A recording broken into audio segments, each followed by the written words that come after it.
Bismillahir Rahmanir Rahim. Welcome, all of you, those with us and those joining the premiere wherever you are, to the 10th night of Muharram, the night of Ashura, and the climax of our Muharram nights together. For 9 nights we have followed one word, from the first blood ever shed to the edge of this day. Tonight, there is nowhere left to travel. We stand at noon on the 10th, before the Master of Witnesses himself, Husayn, Heir of Adam, heir of every prophet, peace and blessings be upon him, the one against whom every empire and every human heart is finally weighed. There is little I need to say. Let us simply prepare ourselves and lower our heads. Bismillah. We open this last night with the Word of God. Please give your full attention to the verses chosen for the day of Ashura. Let us listen. In the name of God, the most merciful, the most compassionate. And when the son reached the age of striving with him, Abraham said, "O my son, I have seen in a dream that I am sacrificing you. So look, what do you say?" The son said, "O my father, do what you have been commanded. You will find me by the will of God among the patient." Quran, Surah Al-Safat, the chapter of those ranged in ranks. 37, verse 102. So when they had both submitted, and Abraham had laid his son down upon his forehead, we called to him, "O Abraham, you have fulfilled the dream. Thus do we reward the doers of good. Indeed, there was a clear trial, and we ransom him with a great sacrifice." Quran, Surah Al-Safat, the chapter of those ranging ranks. 37, verses 103 to 107.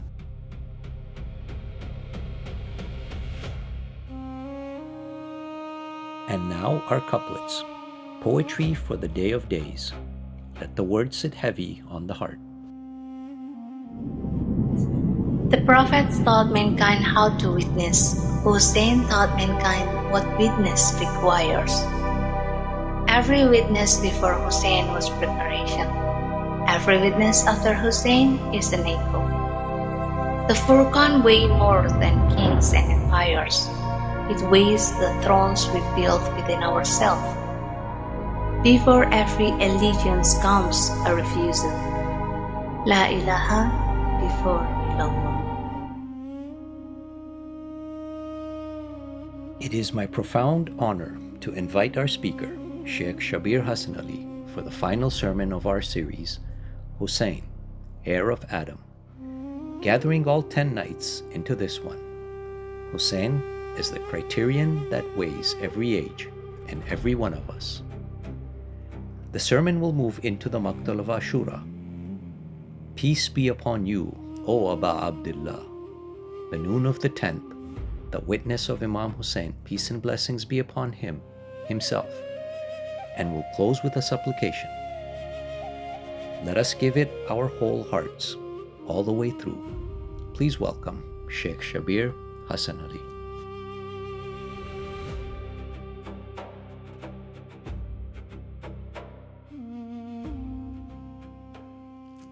Okay, so I think it's good we start with Surah Al-Fatiha. Bismillahir Rahmanir Rahim. Alhamdulillahi Rabbil Alameen. Ar-Rahmanir Rahim. Maliki Yawmiddin. Iyyaka na'budu wa iyyaka nasta'in. Ihdinas siratal mustaqim. Siratal ladhina an'amta alayhim ghayril maghdubi alayhim waladdallin. Sadaqallahu al-aliyyul azim.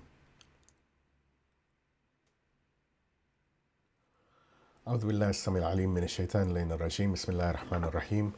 الحمد لله رب العالمين وصلى الله على سيدنا محمد وعلى آل بيته الطيبين الطاهرين ولعن الله ولا أعدائهم أجمعين من الأولين والآخرين آمين يا رب العالمين.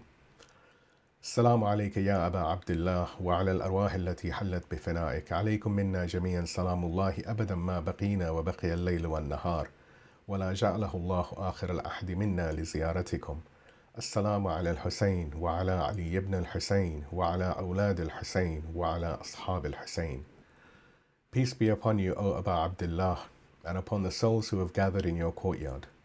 Upon you from us all is the peace of God forever, for as long as we remain and as long as night and day endure. And may God never make this our last pledge to visit you. Peace be upon Al-Husayn and upon Ali, the son of Husayn, and upon the children of Husayn and upon the companions of Husayn. Assalamu alaikum wa rahmatullahi wa barakatuh. So, 9 nights we've walked. We've recovered the word. Shahada means witness, with the cost of witnessing born in the body.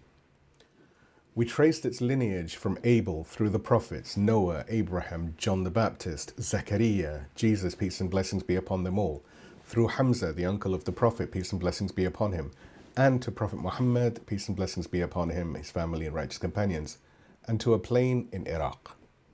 We learnt the theology of Shaykh Mutahhari's 5 kinds of death, and the candle of society that has to burn for the room to be illuminated. We heard Imam Husayn's diagnosis at Mina and the 3 silences: fear, comfort, and the narrowing of moral vision. And we received what Dr. Shariati, peace and blessings be upon him, gave us in his sociology, the distinction his Tashayyu Alawi, his Black Shiism and Red Shiism pointed towards, which our series has carried forward ever since as the Shahada of the tongue, or the witness of the tongue, and the witness of the life. We stood at the shared ground and the divergences between the Christian witness and our own, and we named the methodology that carried us forward ever since: honor without conflation. The disciples of Jesus, son of Mary, said, and this is from Quran, Surah Al Imran, the chapter of the family of Imran, 3rd chapter of the Quran, verse number 52, Allah subhanahu wa ta'ala says, the disciples said, "We are the helpers of God. We have believed in God. Bear witness that we are submitters." The same root that the Quran used for them is the root that holds this whole series together. We left the religious neighborhood and we entered the secular one, Marx, Fanon, and we asked what becomes of sacrifice when the form is preserved and the content is missing. We refused the cheap clipped reading of Marx's famous sentence, and we heard the diagnosis the prophets had already made from inside before Marx had made it from the outside. We then walked the anti-colonial road, Vietnam, Ho Chi Minh, Quan Duc, and in our own hour, Aaron Bushnell. And we asked the question the night turned on: whose worship is your walking for? And in the Maqtal, we walked with Abbas ibn Ali at the Euphrates and the hands that did not drink. We walked into the most difficult panel, the aesthetic state-manufactured panel, Bushido, the kamikaze cockpit, Hiroshima and Nagasaki on the other side, both empires in August of 1945. And we received the line that became the structural pivot of this entire series. Said Zainab in the court of Ubaydullah ibn Ziyad in Kufa, answering the tyrant in a handful of words: "Ma ra'aytu illa jamila." I saw nothing except beauty. And of course the references are all in the write-up. The 72 whose loyalty was to God himself, to the truth God had revealed, and to Imam al-Husayn as the proof of that truth upon the earth. Not to a flag, not to an emperor, not even to a man as such. And last night, the corrective night, the 4 counterfeits: political, ritual, cultural, and for the first time in this series, imperial. And the 3 tests of true witness. The young Iranian martyr named in honor of Muhsin ibn Ali, the first martyr of the Ahl al-Bayt after the passing of the Prophet, and how Haj Qasim Soleimani, may God rest his soul, made him a hujjah on how to live and how to die. And how Imam Khamenei sealed it by saying, Martyr Hujjaji became God's proof before everyone's eyes. 9 nights of building. Tonight is the 10th. We're at the door of the day. In a few hours, when this hour closes and the night turns, the day of Ashura begins. Imam Husayn, at the moment we begin tomorrow's morning, will be standing in his armor leading the morning prayer at Karbala for the very last time. By noon, he will be on the ground. By afternoon, the horses will have crossed his body. Every one of those nights, every taxonomy, every witness, every cross-traditional figure, every quotation we recited together, every tear that we have shed, was preparation for this hour. Not warming us up, preparation in the sense of teaching us how to see what we are about to see. Because the witness at the center of this hour is not a witness who fits into one of the categories we have been building. He is the category itself. He is what every other witness in every tradition, every other tradition, in every other generation is measured against. Every witness before Imam Husayn was a preparation. Every witness after him is an echo. He is the measure by which every claim to bearing witness is weighed. That is the taxonomy of tonight. And that is what I would like you, God willing, to take and carry home. Tonight, we walk first to the roots, the prophetic chain, the literal inheritance, the blood of every prophet's witness flowing to the body of Imam al-Husayn. Then to the branches, the synthesis of the 9 nights, each one already inside of him. Then to the climax. Husayn is the Furqan, the criterion of God, the standard by which every empire of every age is weighed. Then to the fruit, receiving the criterion, applying it not only to the empires out there, but to the empire in here. The inner Yazid that the Nafs al-Ammara, the base animalistic self, whispers to us that we should comfort. And then we pause and we hand off to Safar, pledge the return, and the Maqtal opens the door we have been standing at all night. Before we begin, the anchor verse on which tonight is built. From the Quran, Surah Al-Fatih, the chapter of the conquest, the 48th chapter of the Quran, verse number 49, God speaks of his prophet and the community gathered around him. Listen to what he says. Allah says in Quran, and again, all the references are in the write-up. He says, Muhammad is the messenger of God, and those who are with him are firm of heart against those who reject the truth, merciful amongst themselves. You see them bowing and prostrating, seeking the favor of God and his good pleasure. Their mark is on their faces from the traces of prostration. That is their description in the Torah, and their description in the gospel is as a seed which sends forth a blade, then makes it strong. It becomes thick and it stands on its own stem, delighting the sowers, that he may enrage the disbelievers through them. This is the verse that Allama Tabatabai, in may God rest his pure soul, in Al-Mizan, names as the structural pairing of firmness with falsehood and tenderness with the people. The pairing we took home with us last night, the pairing that runs from the Torah to the gospel and to the community of the Prophet. Peace and blessings be upon him. But tonight I want you to hear the second half of this verse, which is their description in the gospel is as a seed which sends forth its blade, then makes it strong, then becomes thick, then stands on its own stem. This is the architecture of every prophetic chain. Every witness is a seed. Every seed sends forth a blade, and every blade strengthens.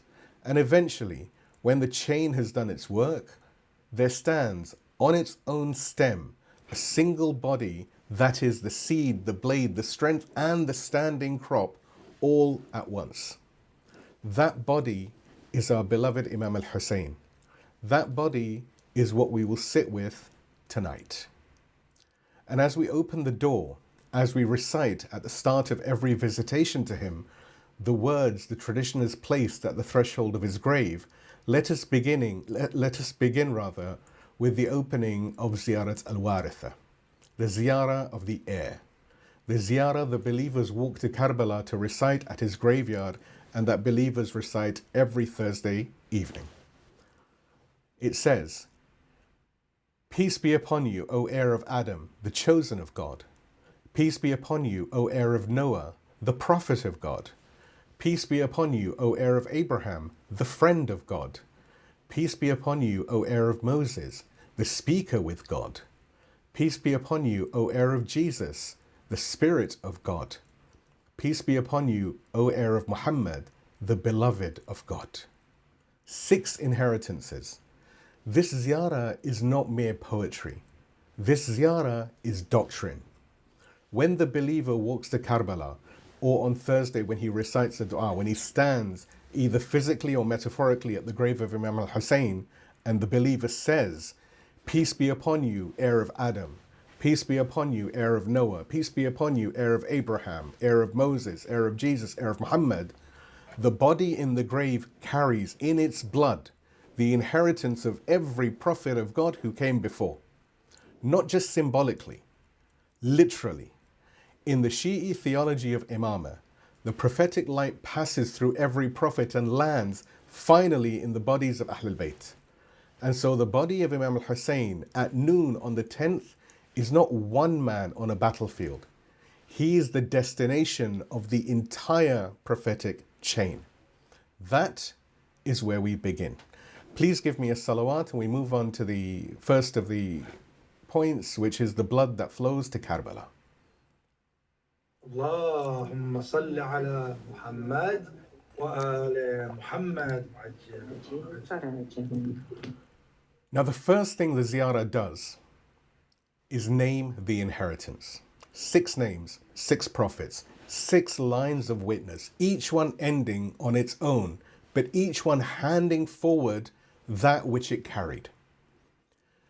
Let us walk through them together this evening, one by one, slowly and meticulously.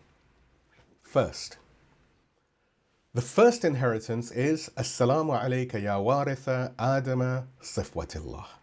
Peace be upon you, O heir of Adam. And I will say these lines in Arabic so that people become familiar with the Arabic terminology.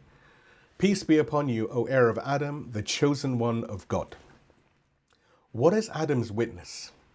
It is the witness of return, of the first soul that after the tarka awla, after abandoning of the better that we discussed previously, when Adam took from the tree he had been counseled not to take from, turned back to God. Adam's witness is the witness that the cycle begins again, that the return is always open, that the door to repentance, a Tawwab, one of God's names, is the door God himself never closes. But before Adam's witness was even completed in his own life, the cycle had been enacted by his sons. And that is where this series began on the very first night. Abel, Habil, the first man whose blood the earth received, because he offered to God what God accepted, while his brother offered what God refused. The first Qurban the earth ever received from human hands. Hear the verses again, the verses we read together on the first night from Surah Al-Ma'idah, the chapter of the table spread, 5th chapter of the Quran, verse number 27, where Allah subhanahu wa ta'ala says, "Recite to them the story of the 2 sons of Adam in truth, when each of them offered a sacrifice, and it was, or Qurban, and it was accepted from one of them and was not accepted from the other." And then Abel's 2 sentences, the first act of witness in the history of earth. Again, Surah Al-Ma'idah, chapter of the table spread, 5th chapter of the Quran, this time verse 28, where Allah subhanahu wa ta'ala tells us, "If you stretch out your hand to kill me, I will not stretch out my hand to kill you. I fear God, the Lord of all creation." 2 sentences, a refusal and the reason for the refusal. On the first night, we returned to these words and we read them with Allama Tabatabai in Al-Mizan, who showed us that Abel is not the language of a frightened man hoping to avoid a fight. Abel is the language of witness. He had knowledge. And we learnt that in Quran, Surah Fatir, the chapter of the originator, 35th chapter of the Quran, verse 28, Allah subhanahu wa ta'ala says, "Only those endowed with knowledge truly fear God amongst his servants." Abel feared God. Therefore, Abel had knowledge. Therefore, Abel was not a victim. He was a witness in full station. And the same words the Quran used there, Qurban, is the word Sayyid Zainab will use at noon on the 10th, when she stands at the place of the body and the surface of the field is what it is. And what she names beneath the surface is Qurban received by God. Hear what kind of inheritance this is. What Adam said with his soul, The yes he said in Surah Al-A'raf when God asked, am I not your Lord? And the sword answered, Bala shahidna, yes, we bear witness. Abel said with his body. And Imam Husayn, at the door of the day that we're walking toward, says it with his body at Karbala. The first witness flows forward. The covenant of Surah A'raf becomes the offering of Abel, becomes the standing of Imam Husayn in the field. The body of our beloved Imam is, in the language of the Ziyarah, the heir of Adam, the chosen. He carries the first yes. He carries the first qurban, the first sacrifice. He carries the first witness who changed the heart of his own killer. Because as we read on the first night, the Quran does not stop at just that portion of the story, but rather Quran continues verses 30 to 31 of the same Surah Al-Ma'idah, the chapter of tablespread, 5th chapter of the Quran, where Allah tells us, then his soul prompted him, meaning Cain's soul prompted him to kill his brother. So he killed him, and he became of those who are lost. Then God sent a crow scratching at the ground to show him how to cover the body of his brother. He, Cain, said, woe to me! Am I not even able to be like this crow and cover the body of my brother? And he became of those who regret. So he killed him, and he became of those who regret. The first witness in the earth's history changed the heart of his own killer. This is what our beloved Imam Husayn carries in his blood from Abel. The witness whose body falls and whose witness continues to work on the world that watched it fall. The series began with the question Abel's blood still asks. Tonight we will ask it again at the close. Where is your brother? The second inheritance is Assalamu alayka ya waritha Nuhin Nabiyillah. Peace be upon you, O heir of Noah, the prophet of God. So what is Noah's witness? It is the witness of patience. The patience to keep on inviting when no one is coming. The patience to keep on building when the mockery does not stop. The patience to stand on the call of God when the call has been refused for centuries. The Quran preserves Noah's voice. He says, and listen carefully, because this sentence will sound exactly like the sentence that Imam Husayn will live at Karbala. In Quran, Surah Nuh, the chapter of Noah, 71st chapter of the Quran, verses 5 and 6, Allah subhanahu wa ta'ala quotes what Prophet Noah said, saying, my Lord, indeed I have called my people night and day, but my call has only increased them in flight. Listen to that voice. This is the voice of every witness who has stood in a square or in a desert or in a court or a marketplace or anywhere and called toward the truth and watched the people walk away from him. This is the voice of Imam al-Husayn on the morning of the 10th when he stood at Karbala and addressed the army that had come specifically not to hear. The chronicles preserve his words to that army. We will hear them in the Maqtal. He stood before them already alone, already abandoned, without any water, with the bodies of his companions falling, and he gave them counsel. He still tried to call them back. That is Noah's patience.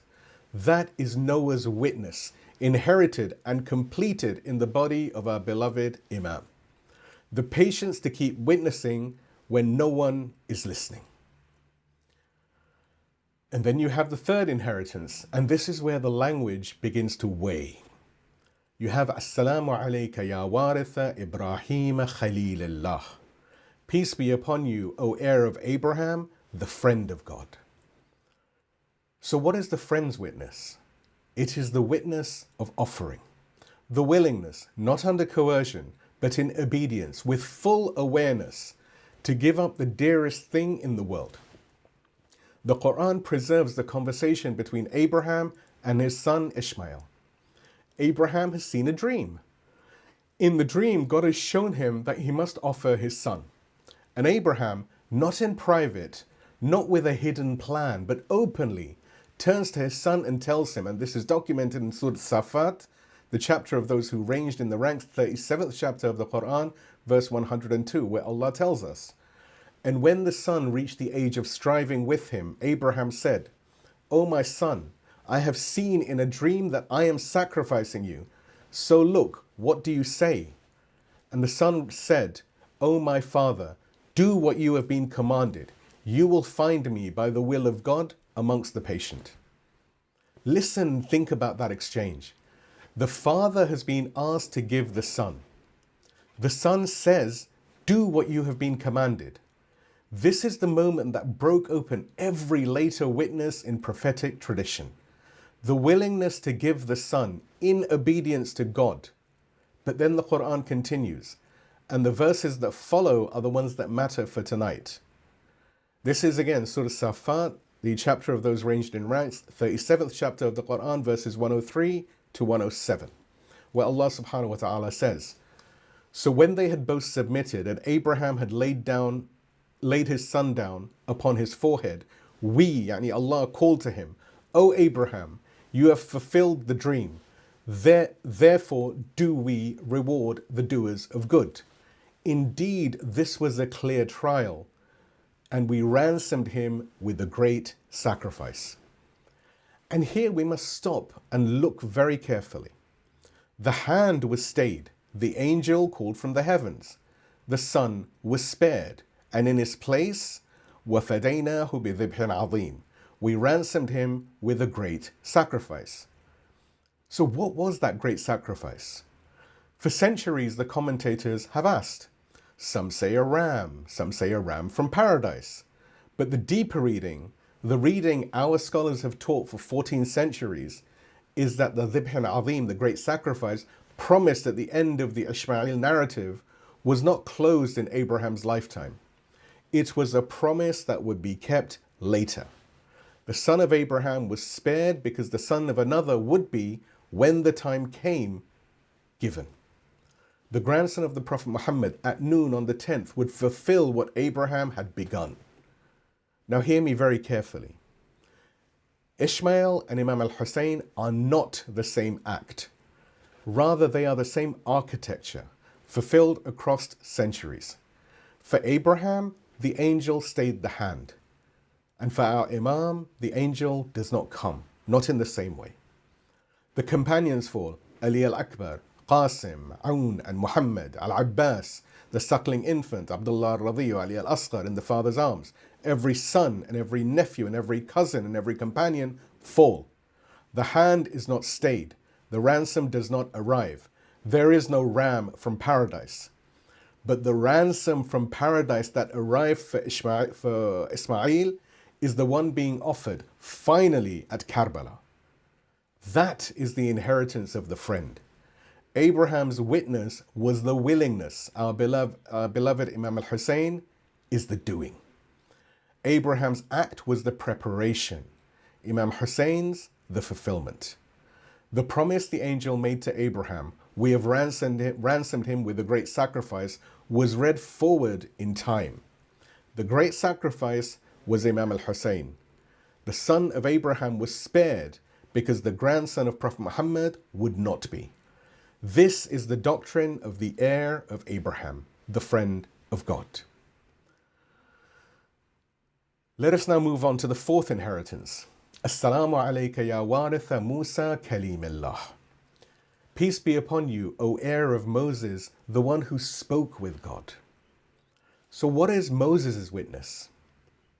It is the witness of refusal. The staff against Pharaoh, the refusal to bow to any throne that is not God's throne.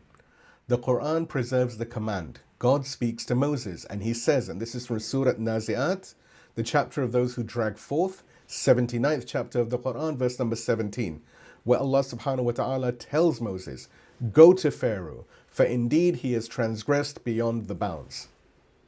Two words in Arabic that mean, indeed he has transgressed the bounds. This is the foundational refusal. The refusal to acknowledge as God what is not God. The refusal to call legitimate that which is not legitimate. The refusal to bow, to bend the knee. And what is the sentence Moses' inheritance lives in the mouth of Imam al-Husayn? It is the sentence we have already heard. On the first night, on the third night, on the seventh night, and on the ninth night of this series. The sentence that Imam said in Medina when Walid ibn Utbah called him and demanded allegiance to Yazid, where Imam al-Husayn said, "Mithli la yubayi'u mithlah." Someone like me does not give allegiance to someone like him. And the reference, of course, is all in the write-up. This sentence is the staff against Pharaoh, said in Arabic. This sentence is the refusal Moses learned at the burning bush, said in the mouth of our beloved Imam. This sentence is what every witness in every age, from the first man Pharaoh ever asked to bow, has been carrying in some form or another, in some tongue or another, in some hour or another. It is what Polycarp said at Smyrna. It is what Yaroslavl said at Brandenburg prison. It is what Aaron Bushnell shouted in front of the Zionist embassy. It is what Imam Khamenei, may God rest his pure soul, said in Tehran on the 17th of February 2026, a mere 11 days before they murdered him. Someone like me does not give allegiance to someone like him. The chain of refusal. Moses inherits it. Imam al-Husayn completes it. And hear me, because we will return to this at the very close of this evening. Every one of us in the chamber of our own hearts every day is being asked to live in some small fragment this same sentence. But we will come back to that. Before we move on to the era of Jesus, the Spirit, I'd like a very loud salawat. اللهم صل على محمد اللهم صل على محمد وآل محمد. So the fifth inheritance, and here we must walk with the most care, because the witness of Jesus has been the most contested, the most layered, and the most claimed and counterclaimed of any prophetic life within the chain. We walk with the methodology that we set out on the fifth night of our series, honor without conflation. The line from Ziyarat Waritha is, Assalamu alayka ya Waritha Isa Ruhullah. Peace be upon you, O heir of Jesus, the Spirit of God. So what is the witness of Jesus? It is in fact twofold. The first half is what the Christian tradition has memorialized and what we honored already on the fifth night. The life laid down for the people, the body offered up so that the truth carried would not be lost. But there is a second half, often less attended to in the popular telling, and one we must lift back into view tonight because it wires directly into the khutbah of Mina our beloved Imam al-Husayn would 6 centuries later deliver to the corrupted scholars of his own community. Jesus, peace and blessings be upon him, resisted the corrupted clerical and elitist establishment of his time. He resisted it openly, publicly, with words sharp enough to be remembered for 2,000 years, and with actions visible enough to be feared by the men of position. Begin with his mother, Maryam, said Maryam, Saint Mary, who, as we've already heard on the fifth night, as-Siddiqah, the truthful one. The Quran names her with one of the highest stations any woman has ever attained, any woman or any man has ever attained. But the Pharisaic establishment that surrounded the birth of Jesus accused her in its councils and in some of its later writings of inchastity, slandered deep enough that traces of it have been preserved in some of the later rabbinical and Pharisaic texts for the centuries that followed. The Quran itself names what they did.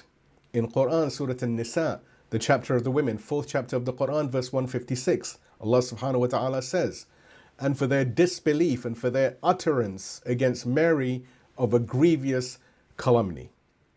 Buhtanan azima, a grievous calumny. The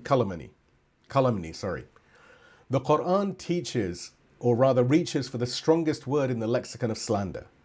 And God's answer was the answer of God. He did not let Mary stand alone in the face of said accusation. He did not let the slander hang in the air. He gave her infant son the power to speak as a child in the cradle. And Quran in Surah Maryam, the chapter of Saint Mary, 19th chapter of the Quran, verse 30, preserves the moment where Allah subhanahu wa ta'ala tells us, He, Jesus, said, Indeed, I am the servant of God. He has given me the scripture and made me a prophet. The infant Jesus in his mother's arms speaks to the people who had accused her and insulted her, and his first words to the world are a defense of his mother's honor against the slander of the corrupted establishment. I am the servant of God. He has given me the scripture. He has made me a prophet. The witness of Jesus begins in the Quran before he can walk, and it begins as a refusal of the establishment that has slandered his mother. Years later, when Jesus was a grown man walking the streets of Jerusalem, he came to the temple, the same temple that had been built and rebuilt for the worship of the one God, that the Pharisees and the chief priests had over the generations allowed to become an open market, money changers profiting from the worship of the poor, dove sellers turning the Lord's house into a place of commerce. The Gospel of Matthew preserves what the witness did. And the references for all of these are in the write-up. They're very important, and I encourage everyone to study them. The Gospel of Matthew tells us, and Jesus went into the temple of God and cast out all them that sold and bought in the temple, and overthrew the tables of the money changers and the seats of them that sold doves, and said unto them, It is written, My house shall be called a house of prayer, but you have made it a den of thieves. He overthrew the tables. He did not write a tract. He did not sit and lobby the priests. He went into the place of worship and physically, bodily, overturned the architecture of corruption. This is not the witness of the Lamb led silently to the slaughter. It is the witness of the prophet of God who, with his own hands, refused to let the house of God be made into a marketplace. And then he turned to the scholars, the chief priests, the men of position and learning and respect, who had presided over the corruption, and he chastised them by name in public, in language that has not been softened in 2,000 years. The Gospel of Matthew, chapter 23, preserves what the tradition has called the 7 woes. Here is a selection. Again, I recommend everyone go and study this. This will show you a face of Jesus that unfortunately most people do not know. It reads, and the references are all in the write-up. Woe unto you, scribes and Pharisees, hypocrites! For ye shut up the kingdom of heaven against men. For ye neither go in yourselves, neither suffer ye them that are entering to go in. Woe unto you, scribes and Pharisees, hypocrites! For ye devour widows' houses, and for a pretense make long prayer. Therefore ye shall receive the greater damnation. Woe unto you, scribes and Pharisees, hypocrites! For ye pay tithe of mint and anise and cumin, and have omitted the weightier matters of the law, judgment, mercy, and faith. Woe unto you, scribes and Pharisees, hypocrites! For ye are like unto whited sepulchres, which indeed appear beautiful outward, but are within full of dead men's bones and all of uncleanliness. And then, listen, because this is the verse that lifts the whole of Matthew 23 into the chain we have been walking together for 9 nights.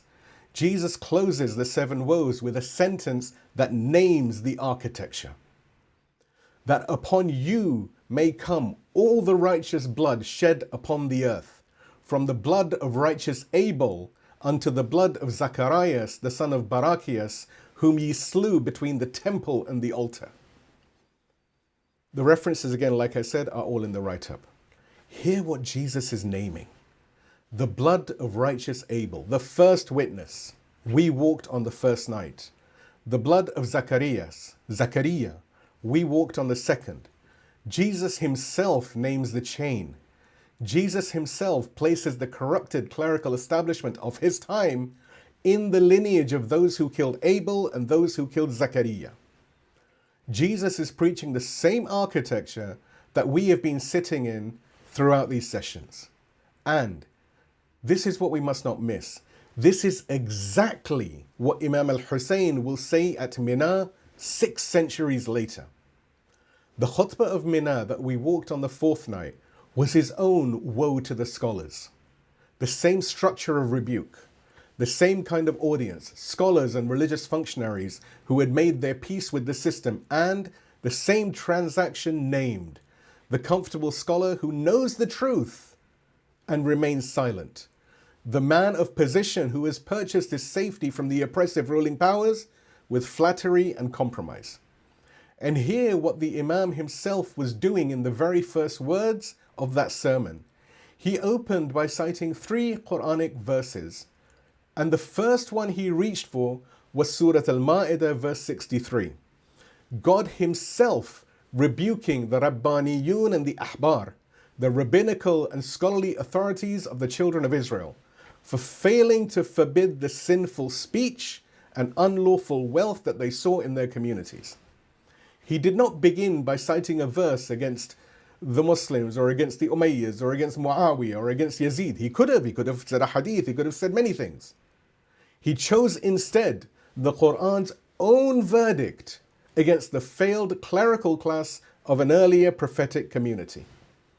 The very demographic Jesus had rebuked at the temple 6 centuries earlier in the 7 woes. This is not us drawing a parallel across the centuries. This is Imam Husayn himself drawing that parallel. He was telling the comfortable scholars of Medina and Mecca in the Quran's own words that they were the latter-day Ahbar and Rabbaniyun, the Pharisees and the scribes, repeating the very failure the Quran had already named. Jesus stood at the temple. Imam al-Husayn stood at Mina. The exact same architecture, the same diagnosis, the same divinely inspired chastisement. And the corrupted establishment did what corrupted establishments have always done to the witness who refuses to leave them alone. They conspired to kill him. But they did not do it directly. They were too clever for that, and too cowardly. They knew what would happen if they were seen to kill him openly. The people, the gospel tells us, took him for a prophet. The Pharisees feared the people more than they feared God. Think about these statements in respect to our time. The Pharisees feared the people more than they feared God. So they did what corrupted clerical political establishments have done in every age since. They used the imperial power of their day as an instrument of their conspiracy. The Gospel of Matthew, once more, preserves the planning, and the references are all in the write-up. Then assembled together the chief priests and the scribes and the elders of the people unto the palace of the high priest, who was called Caiaphas, and consulted that they might take Jesus by subtlety and kill him. And it continues, and when they had taken him by the kiss of a paid informer in the garden at night, they delivered him to the Roman governor. Then it says, when the morning came, all the chief priests and elders of the people took counsel against Jesus to put him to death. And when they had bound him, they led him away and delivered him to Pontius Pilate, the governor. Pontius Pilate, the Roman procurator of Judea, the instrument of the Empire of Rome, the imperial superpower of that time. And Pilate himself, the gospel preserves, knew exactly what was being done. And again, this is documented in the Gospel of Matthew. For he knew that for envy they had delivered him. For envy. The Pharisaic establishment had not delivered Jesus to Rome because Rome wanted him. Rome did not want him. Pilate, in the Gospel's own account, washed his hands and he said, again, the references are in the write-up, I am innocent of the blood of this just person. See ye to it. The crucifixion was not Rome's project.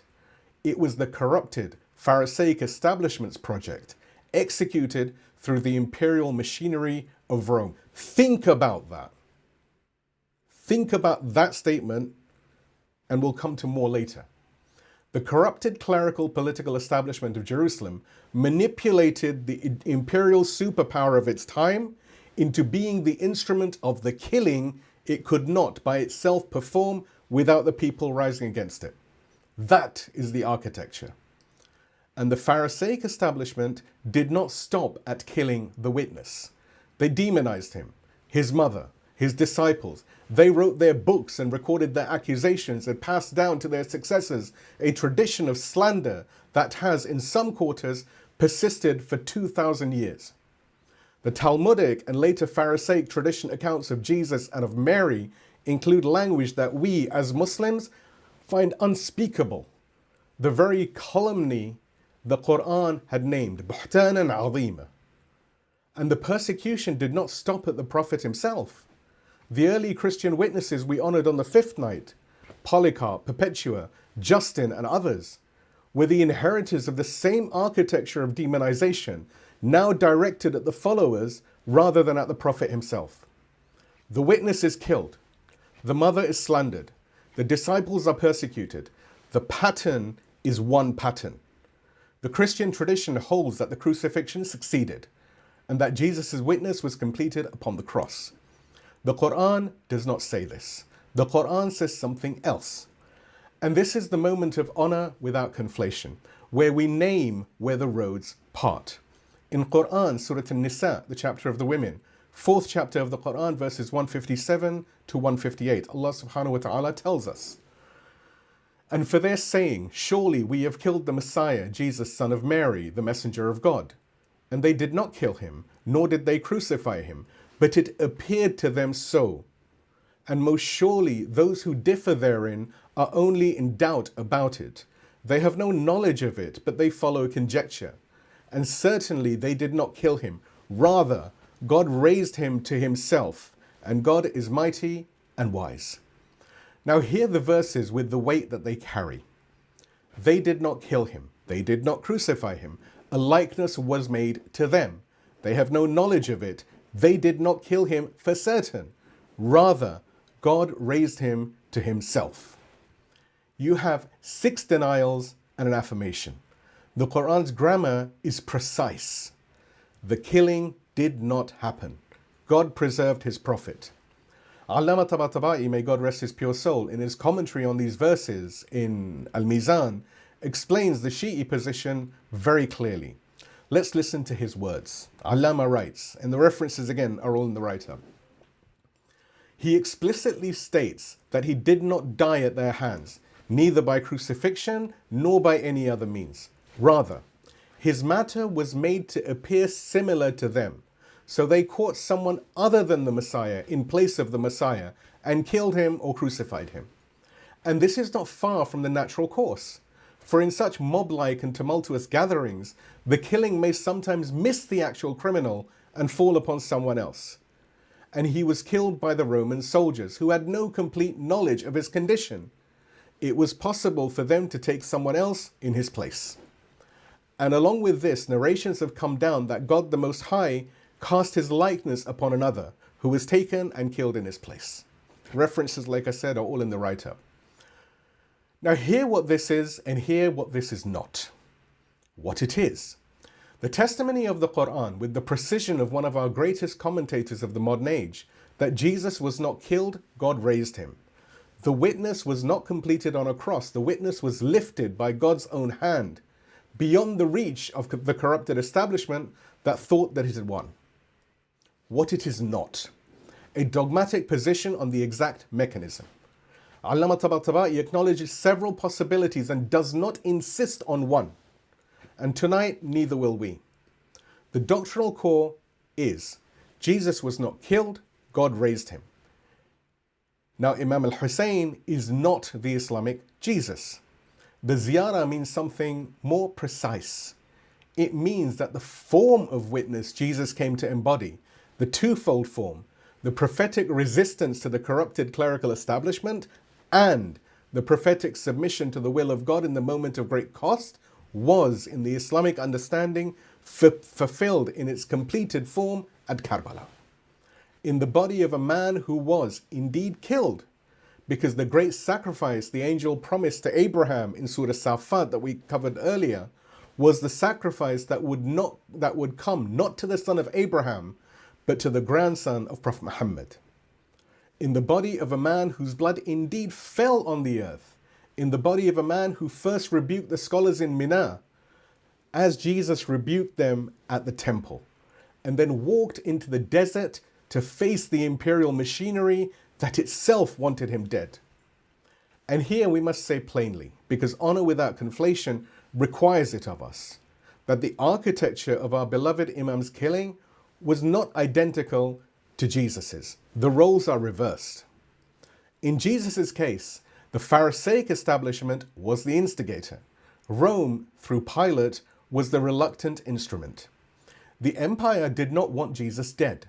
The corrupted clerical class did. In our Imam's case, the order was reversed.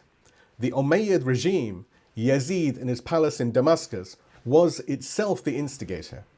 Ibn Ziyad in Kufa was Yazid's agent the same way Umar ibn Sa'ad was in Karbala. The local hands of the imperial will. There was no Pontius Pilate figure. The empire itself wanted him dead, and the empire itself executed the killing. And the comfortable scholars of Medina and Mecca were not the Caiaphases of this hour, of his hour. They are the latter-day Pharisees in a different sense, not by active conspiracy, but by the failure of silence. They knew the truth and chose to remain silent. The three silences our beloved Imam himself diagnosed at Mina that we studied earlier: fear, comfort, and the narrowing of moral vision. So there is a connection between the two killings, but not a direct analogy. What is the same, and this is what matters, is the person at the center, refusing to bow to a system that has lost its godliness, rebuking the corrupted clerical and political class that should have stood, killed in the end by the machinery of the day. That is the heir of Jesus. That is the heir of every prophet. What differs is the corrupted clerical class's failure mode. In Jesus' hour, active conspiracy. In our beloved Imam's hour, complicit silence. Both fail the same prophetic call, and both stand condemned before God. And the blood, despite the failure of the scholars in both ages, becomes the seed of continued witness. That is what the heir of Jesus means. And now, with the gravity that the Criterion of Karbala requires of us, we must name what the architecture looks like in our own age. Please give me a salawat and we'll continue. اللهم صل على محمد وعلى محمد. The Zionist regime is the corrupted clerical political establishment of our time. And the empire of the United States, which unlike Pilate does not wash its hands, is its enthusiastic Rome. The fuller naming, by regime, by lobby, by source, by published record, the Yazid dynasties of our hour that will fall as every architecture of arrogance has fallen, the cross-tradition, truth without chain, that joins what the Quran names about the inevitability of the collapse of falsehood, waits for the Arba'in sessions, God willing. Nights 13 and 14 will sit with all of it in depth. Tonight we hold the architecture. The Criterion of Karbala will speak the rest. The architecture has not changed in 2,000 years. The witness who refused it then is preserved by God. And the witness who refused it at Karbala, Imam Husayn, is the criterion against whom both then and now are weighed.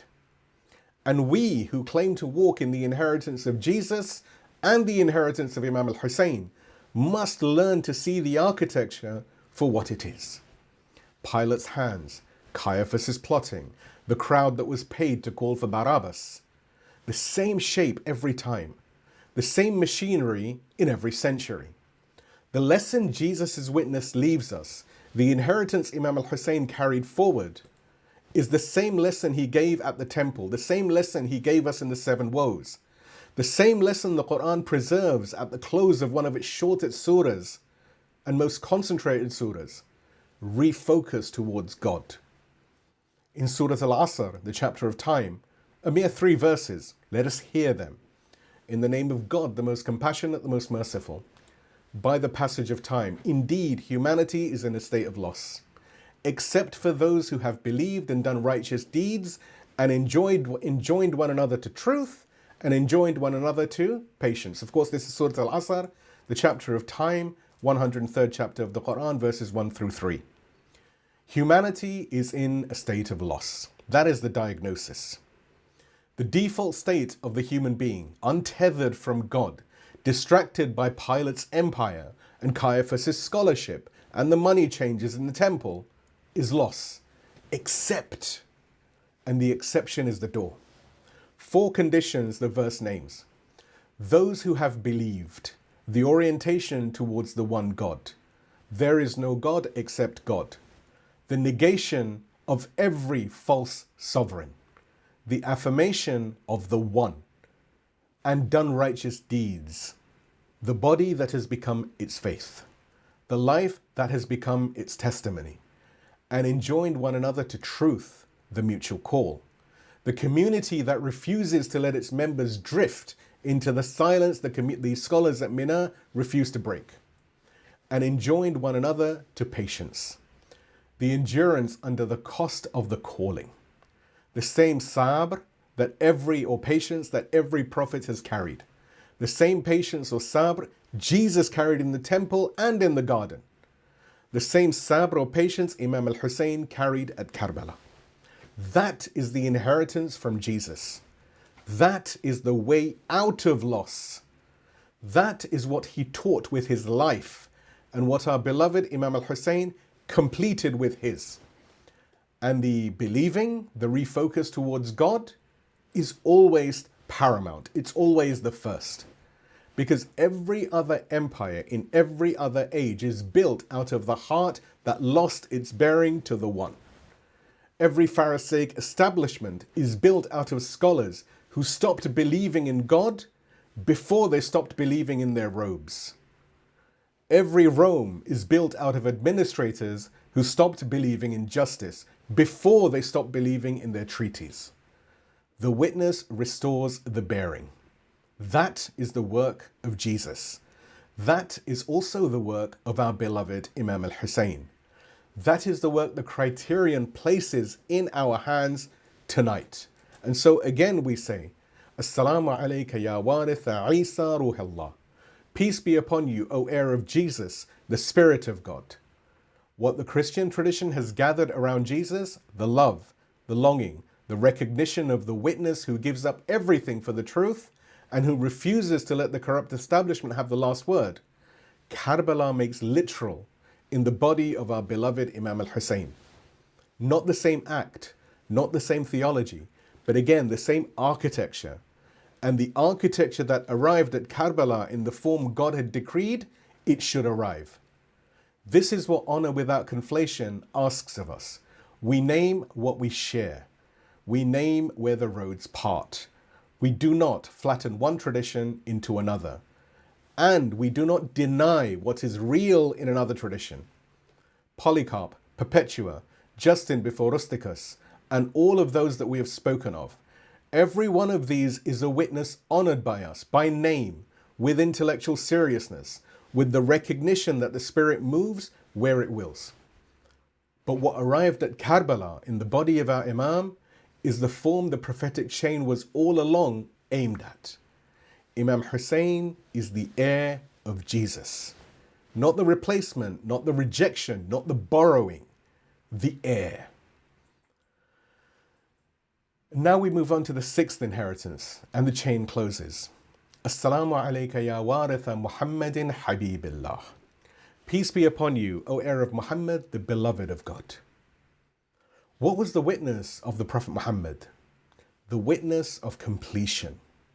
The witness that the chain that began with Adam, that ran through every prophet, has in his body and his message, arrived in its final form.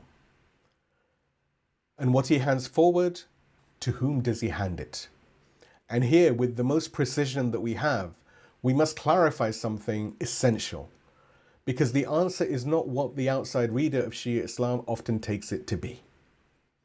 In the Shia theology of Imamah, the Prophet hands forward what God has placed in his keeping, not by inheritance, not by dynasty, not by bloodline, but by nas, explicit divine designation. The imamah is a covenant. It is not a crown. Someone like me does not give allegiance to someone like him. That line is the refusal of the hereditary monarchy Muawiyah had constructed. It is the refusal of the very kingship by bloodline that the imamah is not. Now the full doctrine of nas, its grounding in Surah Al-Baqarah, the chapter of the cow, second chapter of the Quran, verse 124. Isma, as the hidden inner state only God can identify, we have walked at length in the Lantern of the Past series, specifically in session 24, about the commander of the faithful, Imam Ali, peace and blessings be upon him, under a subsection titled The Essential Qualifications of the Imam. The references are all in the write-up. I encourage everyone to go and review that in order to understand it better. Tonight we hold the essential form. Our beloved Imam Husayn carries the nas into the field of Karbala, not the dynastic claim, not some hereditary throne, but the divine designation transmitted to him by his father from the Prophet at Ghadir. The Umayyads passed a crown to a son. The Prophet passed a divine designation to the soul God had prepared to bear it. These are categorically different things. The body fell at noon on the 10th. The nas did not. It passed to Imam Sajjad that very afternoon, to the young man chained in the captive's caravan, and from him forward, generation by generation, by the same divine designation, until the chain reaches the hidden Imam of our age. May our souls be his ransom. May God hasten his return. And the Prophet said about Imam al-Husayn, the hadith narrated through, this is a hadith that's well known, it's narrated through both Sunni and Shi'i chains. Husaynu minni wa ana min al-Husayn. Husayn is from me and I am from Husayn. Let's think about for a moment what kind of sentence this is.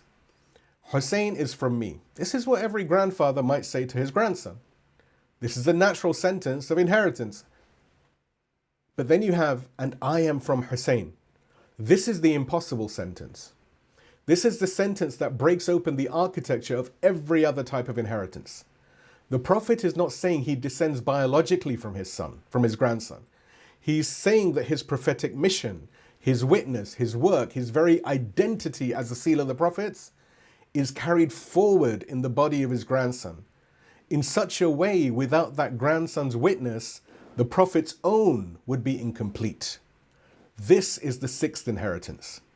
The Prophet is, in the sense the Shia tradition has held for 14 centuries, completed by what our beloved Imam would complete and would do at Karbala. And so the body that walks into the field at dawn on the 10th carries in its blood, in its bones, in its breath, in its soul, the witness of every prophet of God who came before. 6 inheritances, 1 body, 1 day, 1 field. This is the doctrine of the heir. The blood that flows to Karbala is not a metaphor. It is the literal arrival of the prophetic chain at its destination.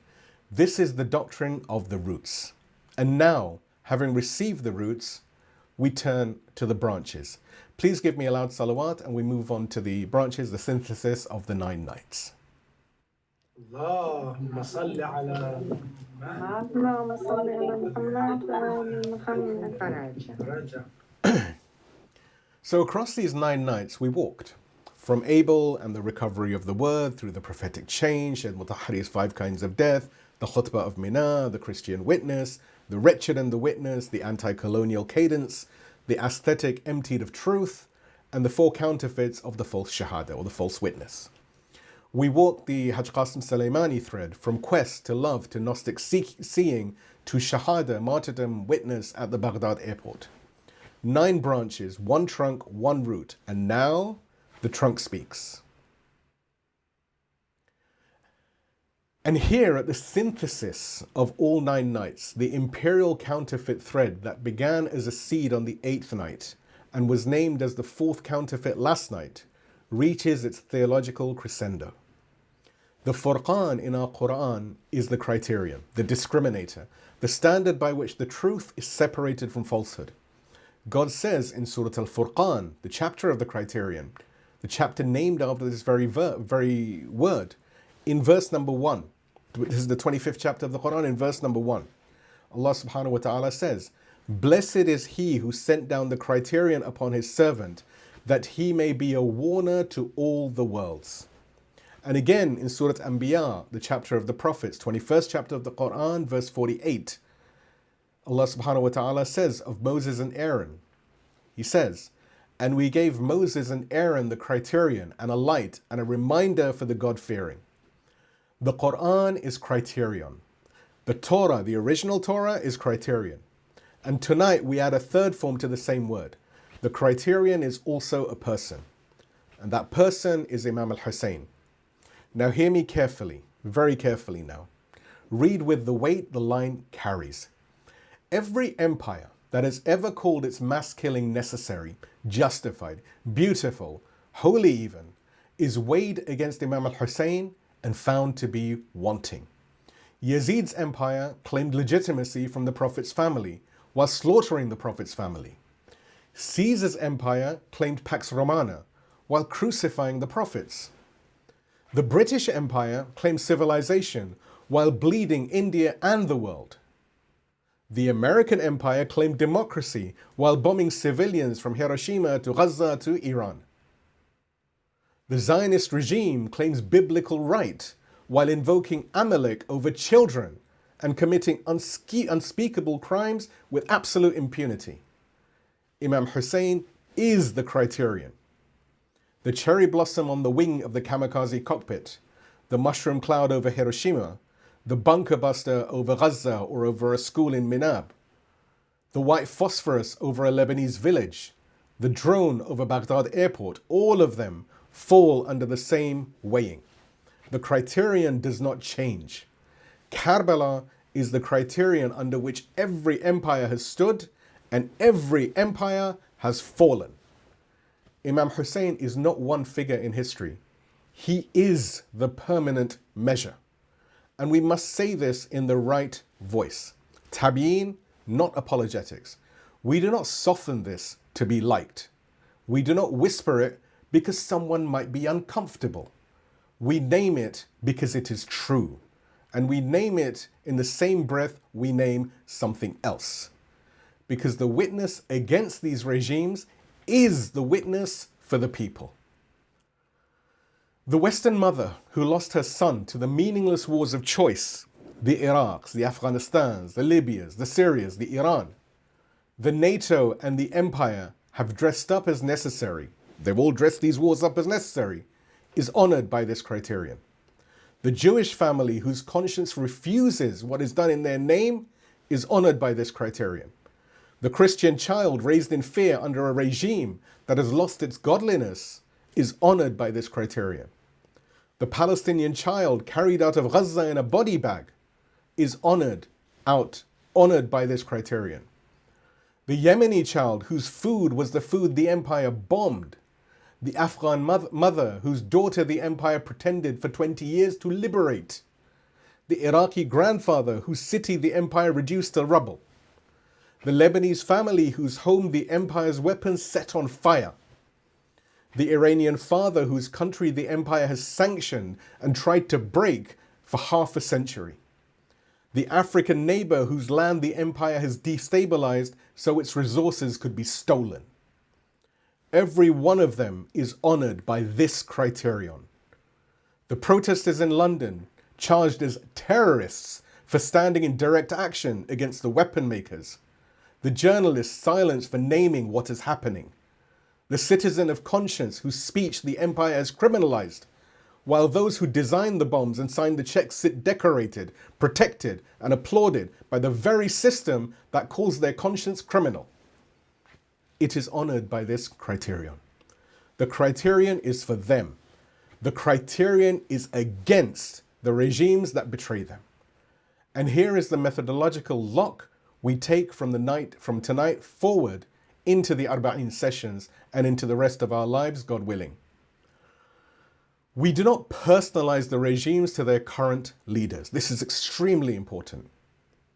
Netanyahu, Trump, Starmer, Modi, whichever name the news has placed in front of us this morning. They are not the disease, they are mere symptoms.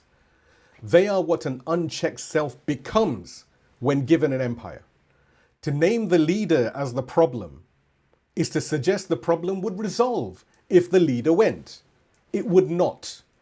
The system would, and has many times, installed another who is generally worse. And it is to collapse the structural critique back into personality, which is precisely the opposite of what the Criterion does. The Criterion weighs the system. And as we will hear momentarily, the Criterion also weighs the self that produces both the system and its leader. Never the man at the head alone. This is what our beloved Imam Husayn does at noon on the 10th, when he refuses to give allegiance not just to Yazid, but to the entire architecture of imperial legitimization that Yazid is just the current face of. That is the Furqan. That is the Criterion. That is what tonight has been building you to receive. Please give me a salawat and we move on to the Criterion weighs the self. اللهم صل على محمد وآل محمد. And now to the heart of tonight. We have built the Criterion. Tonight is the climactic clarification of the entire Muharram arc. Imam Husayn is not one historical figure that we remember. He is the permanent criterion against which every subsequent claim to martyrdom, sacrifice and witness is measured. Having walked 9 nights to learn how to weigh, and having received tonight what we weigh against, the Criterion is now in our hands. The 3 tests from last night, loyalty to God, consistency with God's law, full consciousness of why are the working tools. Imam Husayn is the standard the tools are calibrated against. We will not call any death Shahada that does not stand the test of our beloved Imam. We will not bless any system that calls itself sacred while doing what the Imam refused to do. But, and here we do something that must be said, we must do something before we close. Because without it, everything we have learnt tonight remains theoretical. The Criterion does not weigh only the empires out there. The Criterion weighs the empires in here, in our souls, in ourselves. The Quran in Surah Yusuf, in the mouth of the Prophet Joseph, teaches us the very principle. In Quran, Surah Yusuf, the chapter of Prophet Joseph, 12th chapter of the Quran, verse number 53, Allah subhanahu wa ta'ala quotes Prophet Joseph saying, "Indeed, the soul is ever commanding evil, except for that on which my Lord has mercy. My Lord is forgiving, merciful." This is the verse. The nafs al-ammara, the soul that commands evil. The Prophet Joseph is not confessing his own sin in the verse. He has none. He's teaching us about the soul every human carries. And the exception clause, "Illa ma rahima rabbi," except for that on which my Lord has mercy, is the door. The mercy of God is what lifts the soul out of its commanded pattern. The jihad against the self is the labor by which we open ourselves to that mercy. So hear me. The Criterion weighs the empires out there. Yazid, Caesar, the British, the American, the Zionists. This is the work that we have just done. But the Criterion weighs also the inner empires. We carry in ourselves, in every one of us, the inner Yazid. We carry in us an inner Pharaoh, an inner Caesar. The name is different for each age, certainly, but the disease is the same. We carry in us the inner, unchecked self that when given power, even small power, even private power, even the power of a household, even the power of the chamber of our own mind, becomes what we have just spent the last few moments naming in the empires of the world. And the leaders of our age, Trump, Netanyahu, Starmer, Modi, every other name the news asked us to memorize this morning and forget by next week, they are not the disease. They are what an unchecked self becomes when it has been handed an empire. The empire is the unchecked self made structural. If we want to refuse the empires, the work begins in here, in the chamber of our own hearts. Every prayer, every day. And here is the structural seed of this work. Already named in the Maqtal on the first night of our series. Already named in this sermon a few moments ago in the section on Moses. In Medina, on the night Walid bin Utbah called him at midnight and demanded allegiance to Yazid. Our beloved Imam answered with one sentence the chronicles have preserved for 13 and a half centuries. Someone like me does not give allegiance to someone like him. Of course, the references are on the write-up. And Imam Sayyid Ali Khamenei, may God rest his pure soul, 11 days before they murdered him in February of this year, 2026, said the same sentence in Tehran. Someone like me does not give allegiance to someone like him. Again, the references are all in the write-up. The chain of refusal across more than 13 and a half centuries. Same sentence, the same architecture, the same God. And so we who claim to be lovers of Imam al-Husayn, we who claim to walk in the chain that includes Imam Khamenei and every other witness whose body has paid the price of refusing to bow or bend the knee, must ensure that someone like us can never give allegiance to our inner Yazid, to our inner Pharaoh, to our inner Caesar, to the base desires that lead us away from God, to the whisperings of Satan who counsels us every second of every hour of every day that the small compromise will not matter, that the small theft is too small to be noticed, that the small lie is too small to repent of. The same refusal we honor outwardly in our beloved Imam must be the refusal we make daily, inwardly, within our very selves. Someone like Hussein cannot give allegiance to someone like Yazid. Someone like Sayyid Ali Khamenei cannot give allegiance to someone like the Americans and the Zionists. And someone like us, we who claim to love these witnesses, we who weep for them every Muharram, who walk to Arba'in, someone like us cannot, must not, will not give allegiance to the inner Yazid the Nafs whispers we should comfort. The chain of refusal is the chain of love. To love Imam al-Husayn is to refuse what he refused. And the first place we refuse, the very first place, is the chamber that Imam Ali called the trench of the self. And now I want to put in your hands the weapon, the daily weapon, the one God himself has placed in the prayer of every believer, by which the refusal we have just spoken of is practiced, sustained, and made into the very fabric of who we are. The testimony that we make in every prayer, La ilaha illallah, there is no God except God. Look at the shape of that sentence. It begins with a negation. La ilah, there is no God. And only then comes the affirmation. Illa Allah, except God. The believer first negates completely, absolutely, without remainder, every false god that might claim a throne in the human heart. And only after the negation is complete does the believer affirm the one God. Negation before affirmation. Refusal before allegiance. The cleaning of the chamber before the throne is named. And the false gods this testimony negates are not only the carved idols of Quraysh and that the Prophet Muhammad's grandfather refused to bow to in Mecca. They are every false sovereign of the human heart. The inner Yazid, the inner Pharaoh, the inner Caesar. The base desires of the nafs that the Quran in Surah Yusuf told us commands toward evil. The whispers of Satan that counsel the small compromise. The wealth as God of the elites of Kufa, and the comfort as God, the position as God, the safety as God, the career as God, the family as God. When family is loved more than the truth that loves the family. the tribe as God, the flag as God, the leader as God, the system as God.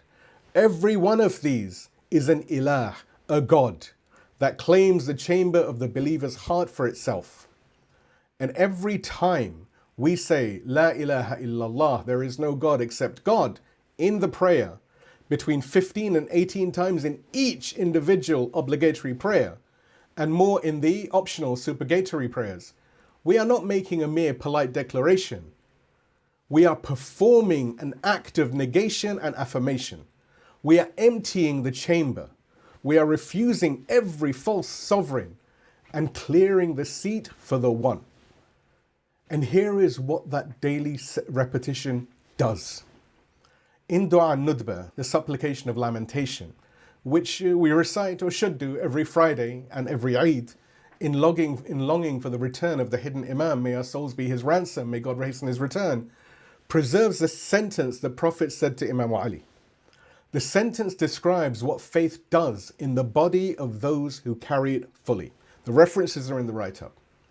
Prophet Muhammad said to Imam Ali, and this is also in Dua Nudba, and faith is mingled with your flesh and blood, just as it is mingled with my flesh and blood. Mukhallata, mingled, mixed, blended, inseparable. The Prophet told the commander of the faithful, and through him told us, that the faith of those who carry it fully is not a mere coat they put on. It's not an opinion they hold. It's not a doctrine that they assent to. It has become something in the flesh, in the blood, something the body itself has become. And here is what we must hear tonight. And we must hear it very carefully, because the popular reading misreads the doctrine, and the misreading flattens what the doctrine is actually doing. In the case of the Prophet and the Imams of guidance, this faith mingled with flesh and blood is intrinsic. It is given. It is the doctrine the Hausa tradition has called Isma, what the Quran itself testifies to in the verse of purification, which is Surah Al-Ahzab, the chapter of the Confederates, 33rd chapter of the Quran, verse number 33, where God says, "Indeed, God desires to repeal all impurity from you, O people of the household, and purify you with a thorough purification." But hear what Isma is and what it is not. Isma, infallibility, is not the suspension of free will, not a metaphysical inability to sin, not a different kind of being incapable of choice. If that were what it meant, the Ma'sumin, the infallible, would deserve no praise for their obedience, and the rest of us no censure for our failure. Isma would collapse the moral economy of the universe.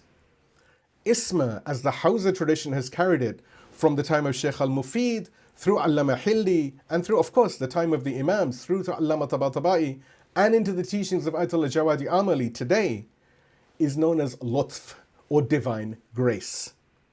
The grace that places into the heart of the Ma'soom, the infallible, such an abundance of the knowledge of God and intensity of love for God that, though they retain the full capacity to sin, the desire to sin has no weight.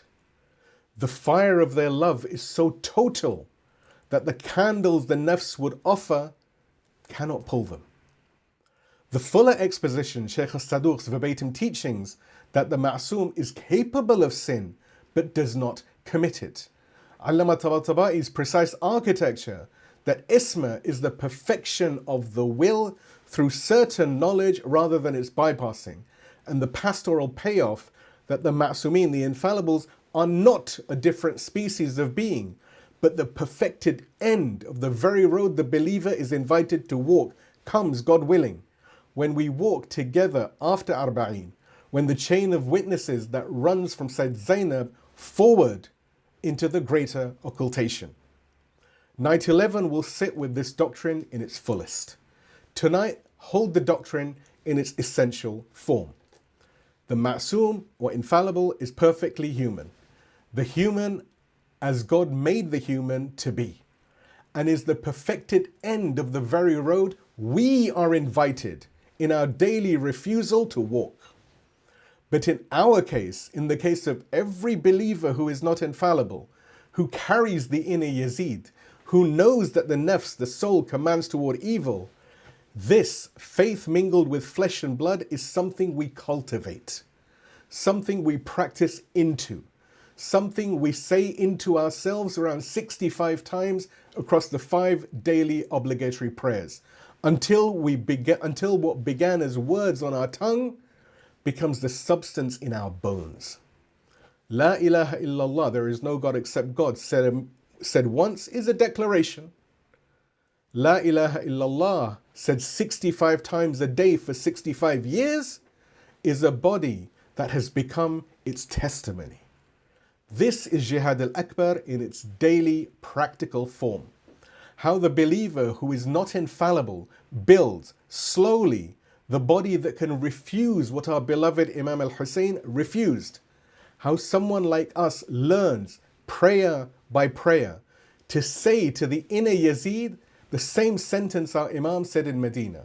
Someone like me does not give allegiance to someone like him. By the time our test comes, and it will come, perhaps in great ways, but more often in the small daily ways that Imam Ali warns about, the question will not be whether we choose to refuse. The question will be whether the body we have built, prayer by prayer, can do anything else. This is the chain that runs from the morning prayer in Medina through the prayer in the midst of the arrows our beloved Imam Husayn would offer at Karbala and Ashura, the prayer that Abdullah ibn Sa'id ibn Abdullah al-Hanafi shielded with his body, the prayer that ended in the last sajda, through every dua nudba we have wept on in a Friday morning, longing and desiring and begging for the Imam of our age, to the prayer we will make tonight after this sermon before we go to sleep. Every La ilaha illallah is a refusal. Every prayer is a small Jihad al-Akbar. Every Friday's Dua al-Nudba is the renewal of the covenant, the soul made at Surat A'raf that we spoke about in the second session. When God asked, "Am I not your Lord?" and the soul answered, "Yes, we bear witness," the faith mingles into the flesh through the saying. The body becomes the testimony through the repeating. And someone like us, by the mercy of God, becomes the kind of believer who, when the moment comes, be it small or be it great, can answer with the sentence that has been mingled into our blood for a lifetime. La ilaha illallah, there is no God, none, none, none, except God. Please give me a salawat and we continue. اللهم صل على محمد وآل محمد. And the negation, La ilaha, clears the chamber, like we said. But the chamber, once cleared, must be inhabited. The testimony does not end at the negation. It moves to the affirmation. And the affirmation, illallah, is not the affirmation of a doctrine. It is the affirmation of a sovereignty that, once accepted in the heart, asks for everything. Tonight, on the eve of the 10th, I want to hand you the verse that names what the heart is being asked for. It is the prayer of Prophet Abraham, the same Abraham whose inheritance our beloved Imam al-Husayn carries on the day of Ashura, that we spoke about momentarily. The Quran in Surah Al-A'nam, the chapter of the cattle, 6th chapter of the Quran, verses 162 to 163, preserves what the Prophet was commanded to declare as the inheritance of Abraham. Allah subhanahu wa ta'ala says, "Say, indeed my prayer, my rites of sacrifice, my living, my dying are for God, Lord of the worlds. No partner has he. And this I have been commanded, and I am the first of those who submit." Hear what kind of declaration this is. My prayer, that's the easy part. Of course my prayer is for God. The believer says, La ilaha illallah, there is no God except God, and bows in prayer, and the prayer is for God. My rites of sacrifice, nusuki, the qurban, the sacrifice I offer, the hajj I walk, the ziyarah I go to, etc., the offerings I bring. Again, also for God, also the easy part. The forms of worship are obviously for the one who set the forms out. But then the verse does something the believer must really sit with and reflect upon. It refuses to stop at the forms. It says, Mahyaya, my living. Every breath, every meal, every conversation, every minute at the desk, every step on the road, every phone scrolling that we do, every laugh, every sigh, every word said to a child, every word said to an elder, every word said to a peer, every coin counted, every choice made when no one is watching. All of it for God, Lord of the worlds. And then you have mamati, my dying. Not only the moment of my death, the whole arc of my mortality, the fact that I am a creature who will end, the whole shape of my finitude, for God, Lord of the worlds. And the verse closes, La sharika lah, no partner has he, not even a tiny partner, not even a minute, teensy-weensy partner, not even the partner we've been training ourselves to deny in the La ilah of the daily testimony. The whole life, the whole death, the entire orientation, without a single competing throne in any chamber of any moment. This is the Abrahamic prayer. This is what our beloved Imam Husayn inherited from his forefather Abraham and carried into the field at Karbala. When he prayed his last 2 rak'ah units in the midst of the arrows, and when he performed his last sajda, saying, I am contented with your decree and I submit to your command. This is the verse the body was finally inhabiting. My prayer, my rights, my living, my dying, all of them, for God, Lord of the worlds. The whole arc of his existence had become the verse he had been carrying in his mouth, in his soul, in his heart, since the beginning. That is the witness of the heir of Abraham. And here is what Imam Ali taught us about how a believer who is not infallible reaches toward that orientation. Dua Kumail. The supplication Imam Ali taught to his companion Kumail ibn Ziyad, which the Shia generally recite on Thursday nights and have done so for 14 centuries. It preserves a sentence that is the believer's aspirational answer to the verse of Surah An'am that we quoted earlier, the prayer of Abraham. Dua Kumail says, so that my deeds and my devotional practices may all become a single, unified devotion, and my state in your service everlasting. حتى تكون أعمالي وأورادي كلها وردا واحدا وحالي في خدمتك سرمدا. Look at what Imam Ali is saying. Look at what Imam Ali is asking for on our behalf. Every Thursday night when we recite this dua.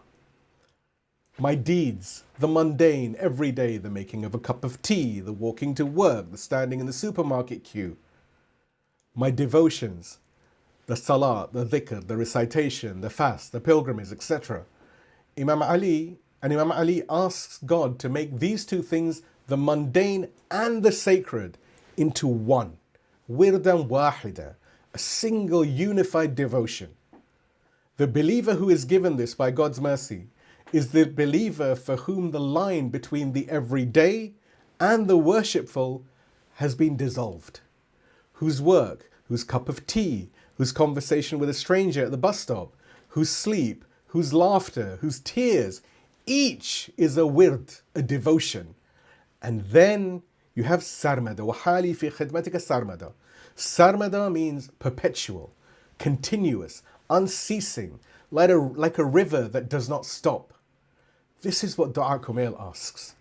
This is what Surah An'am, the chapter of the cattle, verse number 162, declares. This is what Abraham inherited into the chain that lands at Karbala.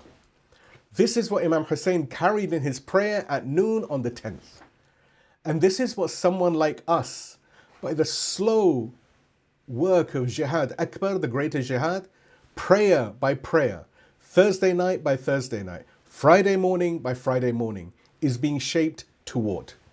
4 practices we hold tonight, and a 5th that closes the cycle when we walk together to mark Arba'een. 5 times a day, the obligatory prayers. We say, La ilaha illallah, there is no God except God. And the testimony is mingled into our flesh and our blood. Every morning, Dua al-Ahad, we renew with God and with our awaited master, Imam al-Mahdi, may our souls be his ransom, may God hasten his return, the very first covenant the soul made at A'raf, at the one we talked about in Surah A'raf, when God asked, am I not your Lord? And we answered, yes, we bear witness. Every Thursday night with Du'a Kumail, we ask, with the words of Imam Ali, that our deeds and our devotions may become one continuous orientation toward God. And every Friday in Du'a Nudba, we weep. We weep for the absence of the hidden Imam and receive into our hearts the mukhalata line about faith mingling with flesh and blood. And Arba'een, Ziyarat Arba'een, which is by some narrations indicated as a sign of a believer. The dedicated visitation text on the 40th morning, when the chain of witnesses from Karbala to today reaches its annual seal. Night 15, God willing, we will sit with these supplications in full on the eve of the walking, daily, weekly, across the cycle of the year. By these, set within the broader science of self-building, akhlaq and tazkiyah, tazkiyatun nafs, that our tradition, or cleansing the soul, self-building, that our tradition has carried across centuries, only by these does someone like us, who is not infallible, slowly become the kind of believer whose life and death are for God, Lord of the worlds, without partner, without remainder, and without compromise. This is the practical Jihad al-Akbar. This is how the inner Yazid is defeated, not in one heroic moment, but in tens or hundreds of thousands of small daily ones, repeated over decades, until the body itself has become its testimony. Until what was once words on the tongue are, by the mercy of God, substance in the bones. And the Prophet named this work a very long time ago, in the early years of the Islamic call. The very famous narration. When the Prophet welcomed back his soldiers from a military campaign, he turned to them and said, and the references are all in the write-up, we have returned from the lesser jihad to the greater jihad. His companions, surprised, asked him what the greater jihad was, and he said, the jihad, the struggle of a person against his own self. The lesser jihad, what is known as jihad al-asghar, is the outer struggle, the defense of life, family, community, the ummah, against the aggression that comes from the outside. The greater jihad, the jihad al-akbar, is the inner struggle, the struggle of a person against his own self, against his own nafs. And the Prophet's order is important. He does not say that the outer jihad is unimportant. He calls it asghar, lesser, smaller. And the inner he calls akbar, or greater. Why? Because the outer jihad can be performed by a person whose inner jihad has collapsed. And when that happens, the outer jihad does not bring forth what God intends to bring forth from it. It brings forth instead the very evil it was supposed to oppose. A person who fights the outer Yazid without first having fought the inner Yazid will, sooner or later, become the same version of what he was fighting against. The revolution he wins will install on the throne his enemy held, the throne his own nafs has been wanting to sit on. The Prophet knew this 14 centuries ago, before any revolution of the modern world demonstrated it. The inner jihad is the foundation. Without it, the outer cannot stand. And now we come to Imam Khomeini, the late leader of the Islamic Revolution and the founder of the Islamic Republic, may God rest his pure soul. The man whose pen broke the Pahlavi throne and whose lectures from Najaf became the spiritual foundation of a movement, wrote one of his earliest and most beloved works on this very theme, called Jihad al-Akbar, the greatest jihad, combat with the self. It's compiled from his lectures to the seminarians in Najaf in the late 1960s and 70s. In the years that he was building, in the shadow of one empire, what would become the rejection of every empire. And what did he teach the seminarians? He taught them that the political work they would carry, the work of refusing the Shah, of preparing the revolution, of building the Islamic Republic, was built upon and could not exist without the inner work. The seminarians who would carry the outer struggle of the revolution could not do so unless they had first carried the inner struggle of their own selves. And the warning he gave them, and we must hear this tonight because it is severe. Imam Khomeini said, references of course are all in the write-up, a revolution built by people who have not yet defeated their inner Yazid will in the end install an inner Yazid on the outer throne. And then what the revolutionaries threw out the door will return through the window. Of course, this is my reading on Imam Khomeini's framework, the structural argument of his thesis. And I've paraphrased rather than given it verbatim as for brevity. The exact verbatim of the lecture sits in Jihad al-Akbar, and any edition that you might find online, I recommend and advise the listener, the viewer, the reader to go and find and reflect upon. The structural argument is this. The inner jihad is the precondition of the outer, and the believer who would refuse the empires of the world must first refuse the empires of the heart. And Imam Sayyid Ali Khamenei, may God rest his pure soul, returned to this theme across almost 40, 50, 60 years of leadership. One statement of his, repeated in many forms before every Muharram, foundational to his annual address theme to the eulogists and the public, captures it precisely and cleanly. Hear what he said about Ashura itself. And the references again are in the write-up. Ashura is the perfect manifestation of both the jihad against the self and the inner jihad, and the jihad against the enemy. Those who stayed with Imam al-Husayn in Karbala and created the epic had, prior to facing the swords of the enemy, already conquered their own selves, their fears and their worldly attachments. They brought the greater jihad to its perfection, which is precisely why they were able to stand so unparalleled in the lesser jihad. Hear what this actually teaches us. The 72 who stood with our beloved Imam in Karbala, people like Habib ibn Madahir, Burayr Hamadani, Zuhair ibn Qayn, Sa'id ibn Abdullah, Muslim ibn Awsajan, all of the others, these were not men who happened by some accident of geography or some coincidence of biography to find themselves in the right place at the right time. They were men who had already won the inner jihad in the years and the decades that preceded Karbala. By the night of Ashura, the bodies they brought to the field were bodies that could not have done otherwise. The greater jihad had been won prayer by prayer, refusal by refusal, in the long and quiet years before anybody knew those bodies were being prepared for. And this also, of course, includes Wahab ibn al-Nasrani, the Christian.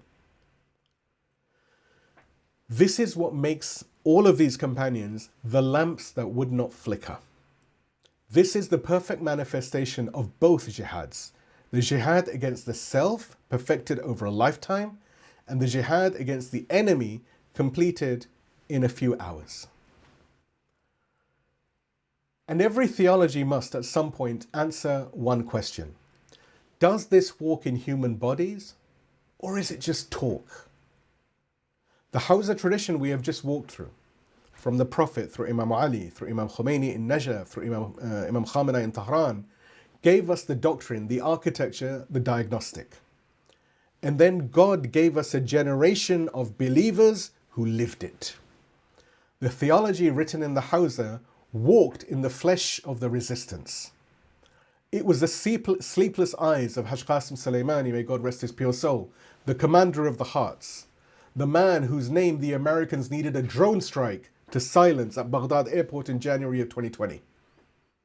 It was the 25-year silence of Haj Imad Maghriya, may God rest his pure soul, who did the work without his name on it, without his image on it, until even the most sophisticated intelligence apparatus in the world could not see him, because there was no eye left to be seen.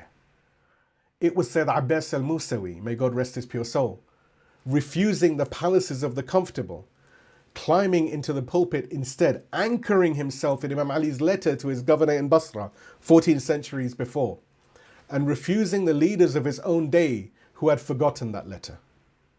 It was Sayyid Hassan Nasrallah, may God rest his pure soul, winning the battle in the mihrab of the night prayer before he ever won it in the trench of Tammuz, teaching across 40 years of weekly addresses. And the victory of 2000 and 2006 had nothing to do with the abundance of weapons. And it is Shaykh Naim Qasim, may God protect him, naming the resistance itself as spiritual discipline. 5 lives, 1 architecture. The same theology Imam Khomeini wrote in Najaf and Imam Khamenei explained in Tehran. Walking in the flesh of those who carried the body, said Fatima al-Zahra, handed forward into history. And of those who walked it, hear one sentence. It was written by Haj Qasim Soleimani to his daughter Fatima in the years he was awake. And the reference is in the write-up. And this is something you should reflect on deeply. Haj Qasim wrote, "O my daughter, I am so tired. I have not slept for 30 years, but I do not wish to sleep any longer either. I sprinkle salt in my eyes so that my eyelids dare not close, lest the helpless child's head be cut off in my negligence." This is what Jihad al-Akbar looked like in the body of one of the great commanders of our age. Not asceticism for its own sake, asceticism so that the heart could be free enough to weep and the body alert enough to act when a single child, be it in Aleppo, in Mosul or anywhere else, needed someone awake on her behalf. The 72 who stood with Imam Husayn at Karbala won the inner jihad. The resistance leaders of our own age won the inner jihad in their generation. They walked the road. The theology took flesh. The future telling awaits across the Arba'in sessions, God willing. Tonight, hold on to the architecture.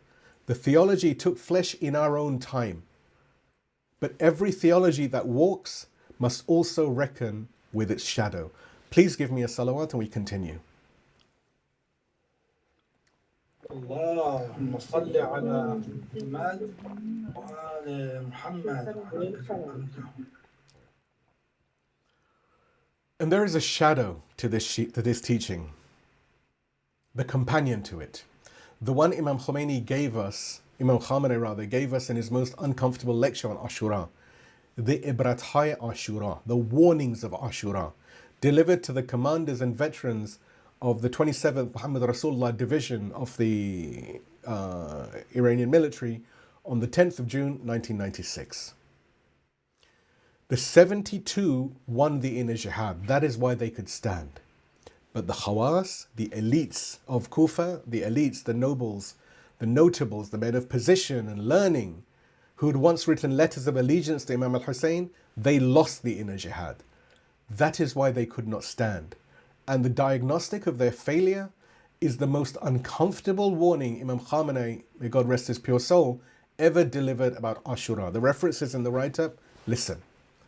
If the elites who support the truth value and love their lives, their comfort, their positions, their children and their wealth more than the preservation of truth, if in the moment of danger, in the moment of the test, in the moment of the greater jihad, the lesser jihad, they show weakness, then the event of Ashura occurs and the Hussein ibn Ali's are sent to the slaughterhouse. Hear what kind of statement this is. The killing of Imam al-Hussein at Karbala was not done only by the swords of Ibn Sa'ad's army. It was also done by the slow, daily and almost invisible weakening of the people of Kufa who had once written 18,000 odd letters of allegiance to Imam al-Hussein. They had not become enemies. They had merely become tired, comfortable, valuing their wealth and positions and their children's safety a little too much, more than they valued the truth. And by the time the test came, there was nothing left in them to refuse with. The 18,000 odd letters from Kufa were written by the same people who 8 weeks later stood in Ibn Sa'ad's army or sat in the back streets in Kufa with their doors locked. The same people, not different people. The same hearts that had said yes had, without the people realizing, already lost the strength to keep saying yes when that saying of yes cost something. And Imam Ali named the diagnostic principle centuries before Imam Sayyid Ali Khamenei. Imam Ali writes, this from Nahj al-Balagha, you can find the reference in the write-up. The greatest sin is the one the doer considers small. The elites of Kufa did not see their love of wealth, their love of comfort, their love of position, their love of safety for their children and so on as great sins. They saw these at most as small compromises. The small concession to wealth, the small holding back from the dangerous truth, the small turning of the face from the man in the desert. But Imam Ali had already named what these were. The sin that is treated as small is the sin that does its worst work, because it is never resisted, it is never repented, and it is never carried to God. It accumulates, it hardens, it becomes the soil out of which great sin grows. And when that great moment comes, the moment of Ashura, the moment when truth needs us to refuse with our whole selves, the soil that has been built out of small compromises will simply not hold. The Husayn ibn Ali of every age are sent to the slaughterhouse not by villains, but by good people who let their small sins grow into the inability to refuse. And so, when we ask ourselves tonight what Jihad al-Akbar looks like in our own lives, the first place we look is the sin that we have been treating as small. That one, the one we have been telling ourselves doesn't matter, is the one that we must, by the criterion of our beloved Imam al-Husayn and the diagnostic of Imam Ali, that is the one we must treat as the greatest, because that is precisely what it is. Imam Ali also taught us about the station that follows. The sin that grieves us is itself a station. Imam Ali says again in Nahj Balagha, references are in the write-up, a sin that grieves you is better in the sight of God than a good deed that makes you proud. Better a broken heart by acknowledging a sin than a heart inflated by an obedience that has lost all sincerity. The first half of the criterion asks us, where is your refusal? The second half asks us, which of your sins have you been treating as small? Both questions are asked every day by the criterion of Karbala, and both must be answered honestly. The 72 stood because they had refused their inner Yazid in 1,000, tens of thousands of small, tiny daily battles. And the elite of Kufa fell because they had treated those battles as tiny. And we tonight, on the eve of Ashura, choose which side of that ledger we will spend the rest of our lives writing ourselves onto. And Imam Ali did not leave us only the diagnostic of failure. He gave us the lock that is also the way forward. In Ghurur al-Hikam, you can find the reference in the write-up. Imam Ali says, fight against your soul in obedience to God the way an enemy would fight his enemy, and overpower it the way a rival would overpower his opponent. For indeed the strongest person is the one who subdues his self. Fight against your soul the way an enemy would fight his enemy. Imam Ali, the man who at the Battle of Khaybar lifted a gate single-handed, the man whose sword at Badr and Uhud and Khandaq turned the tide of the early battles of Islam. That man tells us that the strongest person is not the man who can fight his outer enemy. The strongest person is the man who can fight his inner self. And so, every day is Ashura and every land is Karbala. The Dr. Ali Shariati frame that we studied on the fourth night. Now it lands in its fullest meaning. And it is, Ashura is every day because the criterion is applied every day. And it is Karbala every land because the field of the inner jihad is wherever you are standing right now. The criterion does not retire after Muharram. The criterion was not closed when Imam al-Husayn fell. The criterion is the air that the believer breathes. And here is the structural payoff that closes tonight. If we do not control the Yazid that is inside us, if we do not refuse the Pharaoh in our nafs, if we do not turn the staff against the empire in our own heart, then what is inside us will eventually pour out. And what pours out is exactly the evil the empires perform on the outside. The empires of the world are not in the world. The empires of the world begin in the heart that refused its own jihad. The American Empire did not start in Washington. The American Empire started in every American heart that, given the option between monotheism, tawheed, and consumption, chose consumption. The Zionist regime did not start in Tel Aviv. The Zionist regime started in the heart of any tradition that chose the tribe over the truth. The Takfiri network did not start in Raqqa. It started in every heart that chose the ease of declaring an enemy over the labor of seeing a brother. The British Empire did not start in Whitehall. It started in every English heart that, given the option between Christ and conquest, chose conquest. Every empire of the world is built out of the small choices of unconverted hearts. And the work of the Criterion, the work Imam Husayn has been asking of us for 13.5 centuries, is the work of converting our own hearts before the empire of any age can build itself out of them. That is the Criterion fully applied. That is Jihad al-Akbar. That is the work that begins tonight, after this sermon, in the chamber of every one of us. Please give me a salawat. We move on to the Criterion and the pause. اللهم صل على محمد وآل محمد. Imam Husayn is the Criterion for the empire out there and the empire in here. And the Criterion is continuous for every day of the rest of our lives. And the work of the Criterion is never only out there. It begins every morning in the chamber that Imam Ali called the trench of the self. And now, having received what we receive, we pause. We have walked 9 nights together. Tonight is the 10th. After tonight, for approximately 5 weeks, while the candle continues, the pulpit closes. The work is now in your life. Arba'een is coming. Arba'een is on the 20th day of Safar, the 40th day after Imam al-Husayn. The Master of Witnesses fell at noon on the 10th, about 5 weeks from tonight. We will gather again from the eve of the 15th of Safar to walk the last 5 nights of the road that ends at the body of our Imam on Arba'een morning.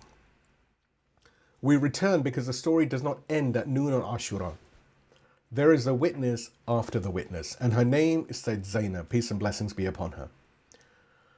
About 5 weeks from now, we will begin again at the body of our beloved Imam al-Husayn, not at noon, but at the evening, when commonly this time is known as Sham Ghariba, when the sister stands over him and refuses to leave. That is the road ahead. But there are 3 propositions to carry through the 5-week silence between Ashura and the start of Arba'een on the eve of the 15th of Safar. First, we know the Criterion. We have walked 9 nights to learn how to weigh. Tonight we have learnt what we weigh against. We will not call any death Shahada that does not stand the test of Imam al-Husayn. We will not bless the word until we know it. Second, we name the empires and we name them as systems, not as men. We will not flinch from naming what the imperial counterfeits look like in our own age. The witness against the regimes is the witness for the peoples. We honor the peoples by naming what the regimes have done in their name. We name the system that has lost its godliness. We do not collapse a system to the leader as its head. We name what an unchecked self becomes when given an empire. Third, we pledge the daily refusal. The Criterion is not for the great moments. The Criterion is for tonight, after this sermon, before we sleep, and tomorrow morning, and the morning after that, and every morning after that for the rest of our lives. We will say, La ilaha illallah, there is no God except God, with the full negation of every false sovereign of the heart, and the full affirmation of the one. We will fight the inner Yazid as Imam Ali taught us to fight him, as an enemy fights his enemy. We will treat no sin as small. We will weep when God's mercy lifts us to it, the sin that grieves us, and we will not be made proud by any deed that does not also humble us. 3 propositions: the criterion, the empire, and the daily refusal. By God's mercy, we will carry these for 5 weeks until the eve of the 15th of Safar, when we return for the witness after the witness with our next teacher, Sayyid Zainab, peace and blessings be upon her. By God's mercy, the bodies that walk back into this room, into this call, into this discussion, will be a little more like the bodies that stood with Imam Husayn at Karbala, and a little less like the bodies that stayed home in Kufa. And the question we carry home with us, the question this series began with on the very first night, the question we ask tonight in the broken voice of the Imam who comes after, is the question God asked Cain on the empty field after the first Qurban: where is your brother? The question Abel's blood has been asking the earth ever since: are we still walking, brother? Or have we let the small sins grow into the inability to refuse? Or have we stayed in Kufa with the doors locked and let the Hussein of our hour go alone into the desert? Tonight we receive the criterion. The criterion is now in our hands. The walking is what comes next. And now the Maqtal opens the door we have been standing at all night. In a moment, we will hear the day of Ashura, as the Imam who comes after has carried it, from behind the veils of ghaiba, occultation, for 13.5 centuries.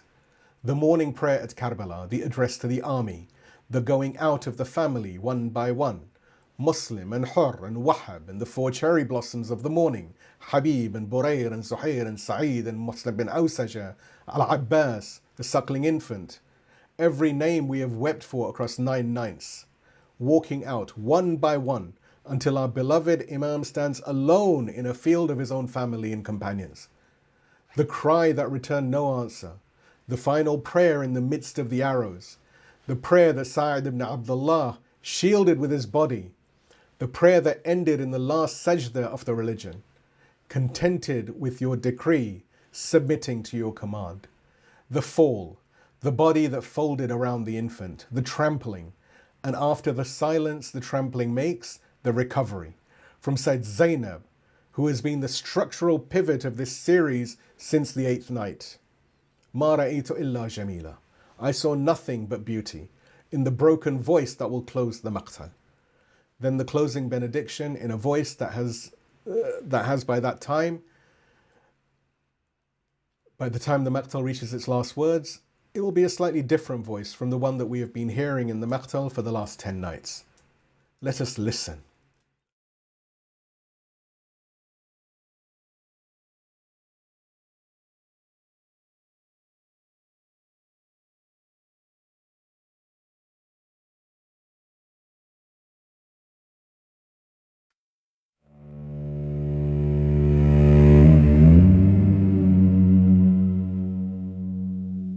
I come to you tonight, my beloved, the way I have come every night of this Muharram. From behind the veils, from the place no eye has yet seen, from the long patient hour of the occultation in which I am kept by my Lord, until the appointed time, when the appointed time arrives and the appointed earth is ready and the appointed people are standing. The taper is on the grey stone where it has been since the first night. It has not gone out. It will not go out. Tonight, beside the taper, my mother Fatima, peace and blessings be upon her, has placed something different. A small clay tablet, the color of pale earth, with the smell of a place that does not exist anywhere else in the world. This is the dust of Karbala, my beloved. The dust the foreheads of believers have been pressing themselves against in prayer for 14.5 centuries. The dust that was, on the morning we walk to now, simply ground, flat, baked, indifferent.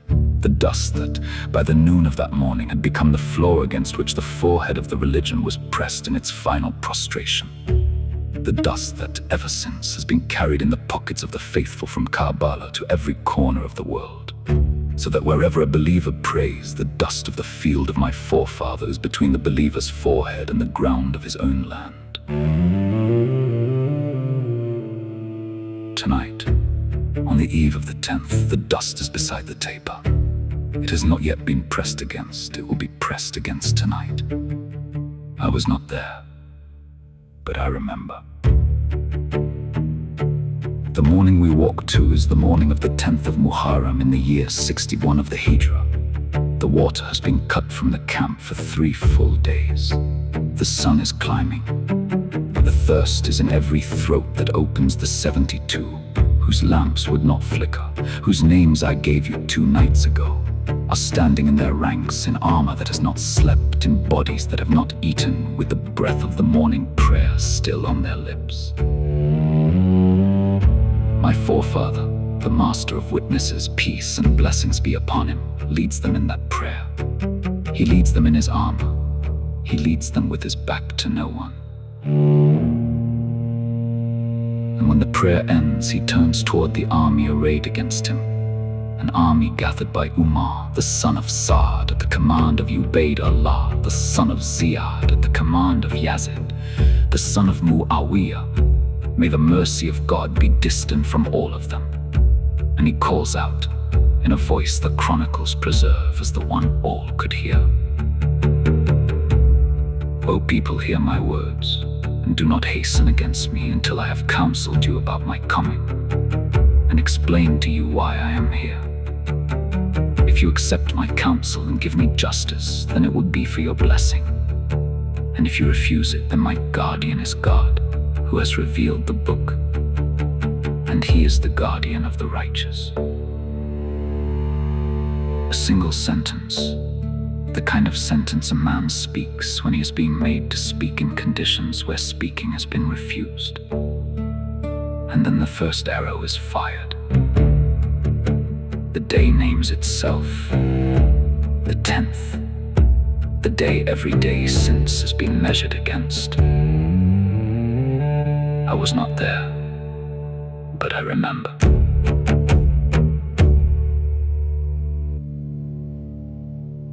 You have walked 9 nights with me, my beloved.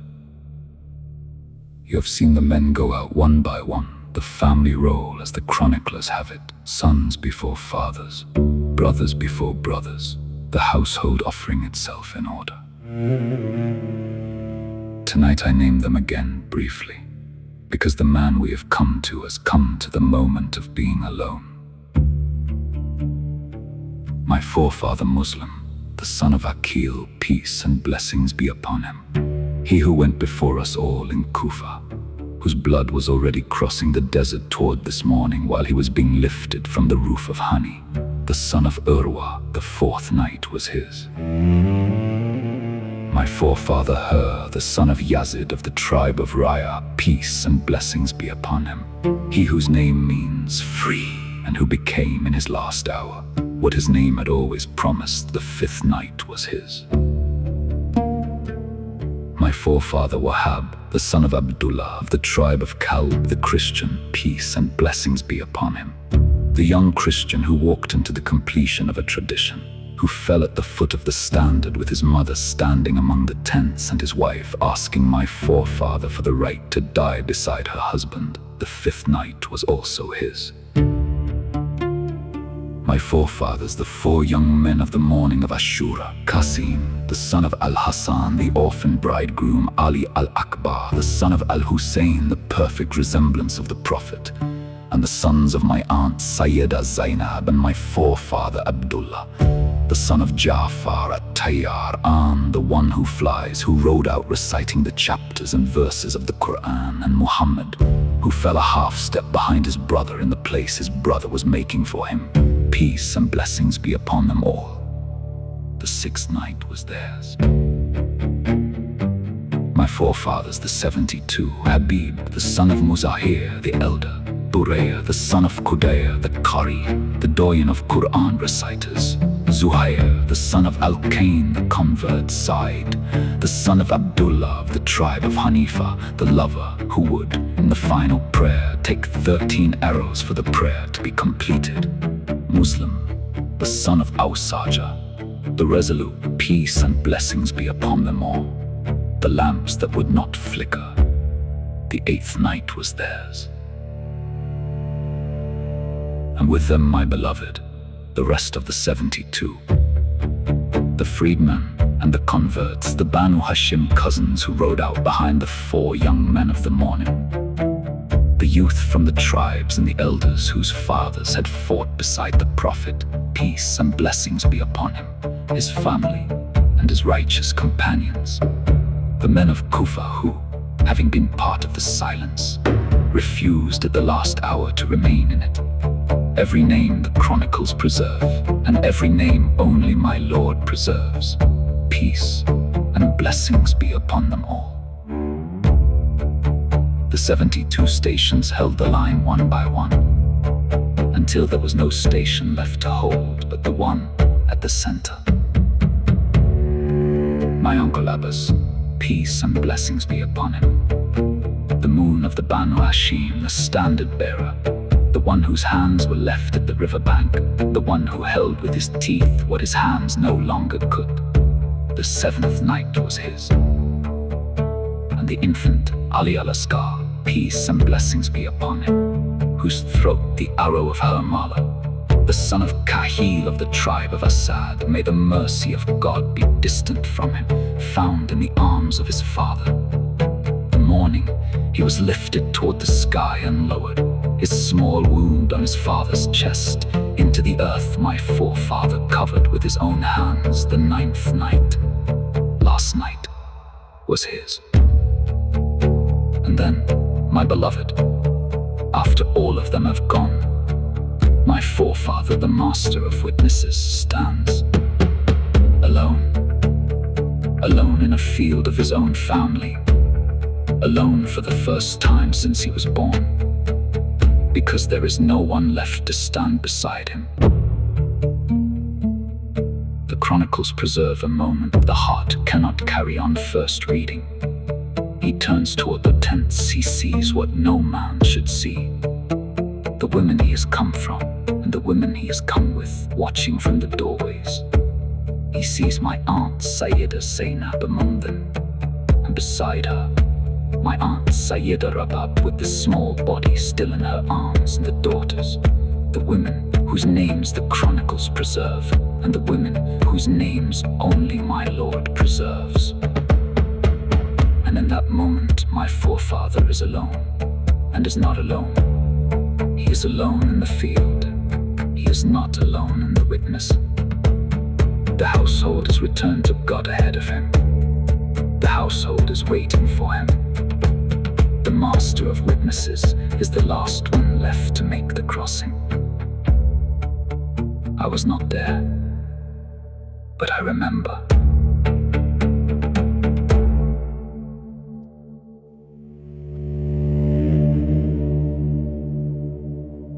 The chroniclers preserve a moment, my beloved, when my forefather raised his voice over the field. The wounds were in him already. The thirst was in him already. The household had gone before him already. And he raised his voice, not to the army arrayed against him, but to the desert, and to the heart of any man in the desert who might still answer. The low hoof of Sayyid, the son of Tawus, preserves the cry, and Muthir al-Ahzan of Ibn Nama al-Hili, and the Maqtal of al-Khwarizmi. Is there anyone who will come to the defense of the family of the Messenger of God? Is there any believer who fears God with regards to our rights? Is there any rescuer who will come to our aid for the sake of God? Is there any helper who desires God's reward for supporting us? The wailing of the women in the tents rose. The desert returned only its own wind. Hear what kind of cry this is, my beloved. The man man crying is the man at the center of the household of the Prophet. The man crying is the grandson of the man through whom the religion came. The man crying is the son of the man whose justice had been the measure of the age. The man crying is the heir of every prophet who has walked the earth: Adam, Noah, Abraham, Moses, Jesus, peace and blessings be upon them all. And the heir of the man who carried what they carried into the final shape it would take. And his voice fell into the desert and came back empty. Because the people who could have answered were comfortable. Because the people who could have answered were afraid. Because the people who could have answered had told themselves stories about why they could not. Because the khawas of the city, the ones we named 2 nights ago, had loved their own lives more than they had loved the truth, and had let their small sins grow into the inability to refuse. And the man on the field heard the silence. And the silence is what I want you to hear with me now, my beloved. Because the silence is what you and I will be asked in the field that is ours, not to return. I was not there, but I remember.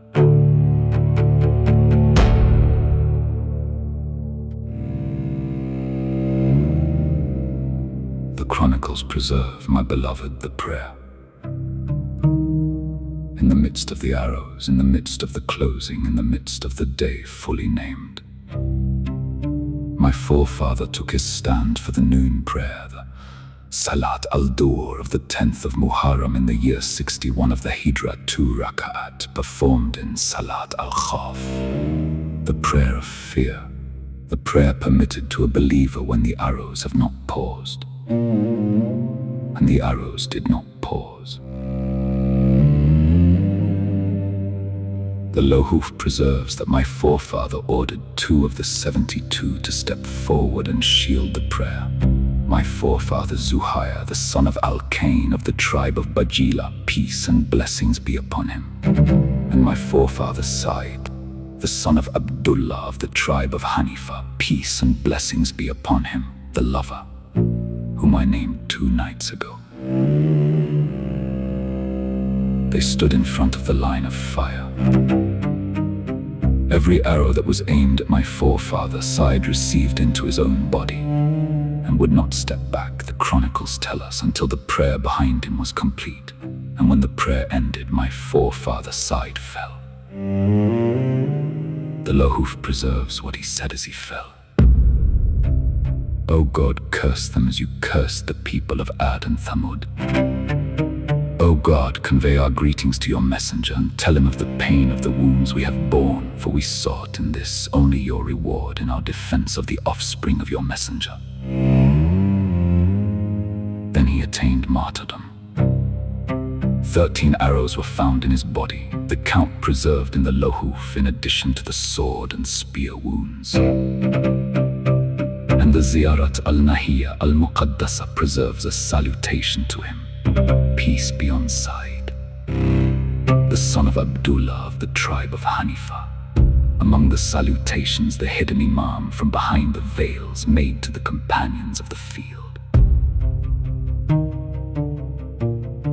The body of the lover, having held for the prayer to be complete, lowered itself into the earth he had crossed 3 days before from his home.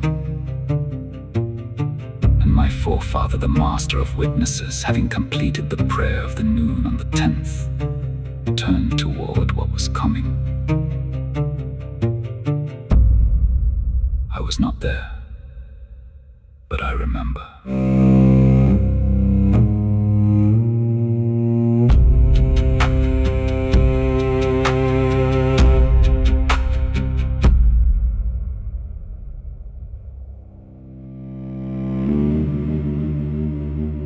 The chronicles preserve the wounds, my beloved.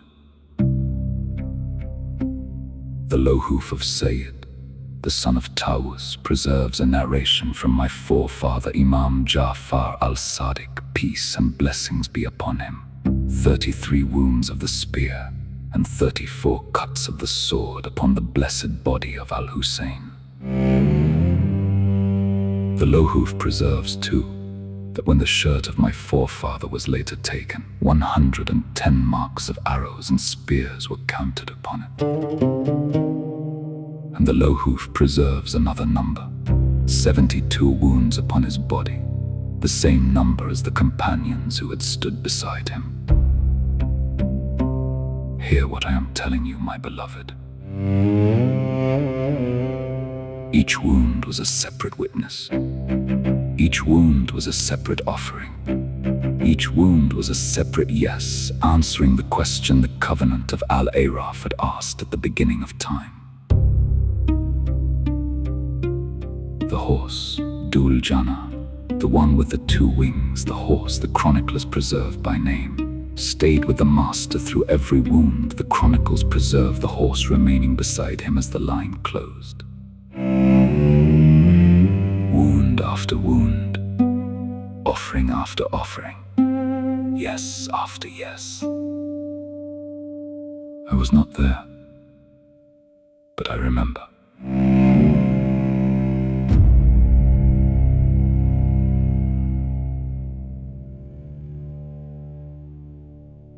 The chronicles preserve, my beloved, the way the body went down. Not all at once in stages, in the way a body goes that has been opened in too many places to close itself. The low hoof preserves a stone hurled from the line by an enemy whose name the chronicles record, the distance of God's mercy from him, the long, eternal, unappealable distance, striking my forefather on the forehead. The low hoof preserves what my forefather did next. He lifted the corner of his shirt and pressed it against the wound to stop the blood that was running from his head into his eyes. And then the arrow came. A poisoned 3-pronged arrow. Sahmun mufawaq bithalathi shu'ab in the classical Maqtal, preserved in the low hoof as the arrow that lodged in his blessed chest. The chronicles preserve the words my forefather spoke as it struck. In the name of God, and by God, and according to the religion of the messenger of God. And then the chronicles preserve him raising his face to the sky and saying, O God, you know that they are killing a man whose like is not on the face of the earth, the only grandson of the daughter of your messenger left living among your creation. The chronicles preserve the way he drew the arrow forth from his back and the way the blood that followed it gushed as though from a spring. The Irshad of Shaykh al-Mufid preserves the closing of the line around him, the spear thrusts and the sword cuts that I gave you in the count, one after another, each one a separate yes, until the chronicled blow that brought him from the horse to the ground, a sword stroke to the flank by a man named Salih, the son of Wahb of the tribe of Mazin. May the mercy of God be distant from him, which caused my forefather to fall on his right side from his horse. He stood on his feet. He fought on, weakening with every wound. And here the chroniclers preserve only their own failure to find a word for what they were trying to tell. The body settled against the dust. The horse, Dul Jana, the one with the 2 wings, did not leave him. The Ziyarat al-Nahiya al-Muqaddasa preserves what the horse did next. With my forefather's blood smeared on its mane and forehead, it trotted back across the field toward the tents of the camp, neighing and crying, its saddle twisted around, so that the women of the household, before the men of the enemy reached them, knew from the agitated horse what the field had returned. The man on the field was not alone in the witness. He was the last witness left. And from the body that had settled against the dust, the body that had held the line of every covenant since Al-Araf, there came one final motion. The body, wounded beyond what a body can hold, lowered itself into the prostration. I was not there, but I remember.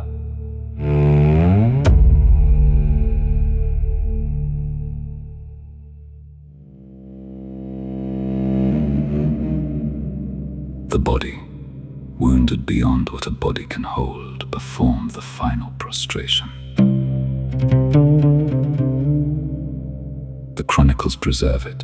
Some say the body fell into sajda. Some say my forefather lowered himself into sajda while there was still strength in him to lower. Either way, my beloved, the last act of the body of the master of witnesses was a bow. The forehead on the desert, the body still, the sword no longer in the hand, the standard fallen, the horse beside.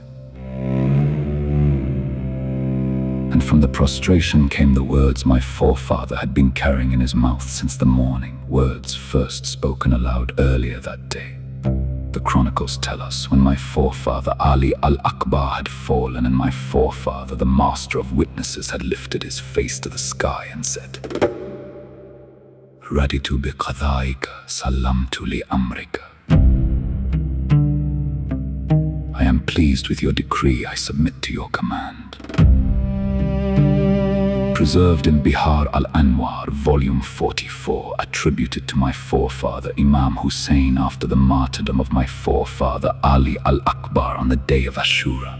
The same words now carried into the final prostration. The same submission spoken aloud in the morning when the sun fell, returning to the body when the father followed. And then, for those whose hearts can carry one more line, the offering itself. Ilahi, in kana hadha yurdika, fakhudh hatta tarda. O my Lord, if this pleases you, then take until you are satisfied. Hear what kind of sentence this is, my beloved. Take until you are satisfied. Not take what you will, not take what is sufficient. Take until you are satisfied. Until what we have offered is what you have accepted. Take it all. Take whatever you need to take. Take it again. If you need to take it again, take it without limit. Take it without measure. Take it as a man who has already offered everything else offers the last thing left, which is to say, take more. The man who refused to give his hand to Yazid, the son of Muawiyah, may the mercy of God be distant from him. The man who at the threshold of Medina, before any of this had begun, had said, someone like me does not give his pledge to someone like him. That man, on the noon on the 10th, having given everything else away, gave the offering itself. And what he gave until God was pleased.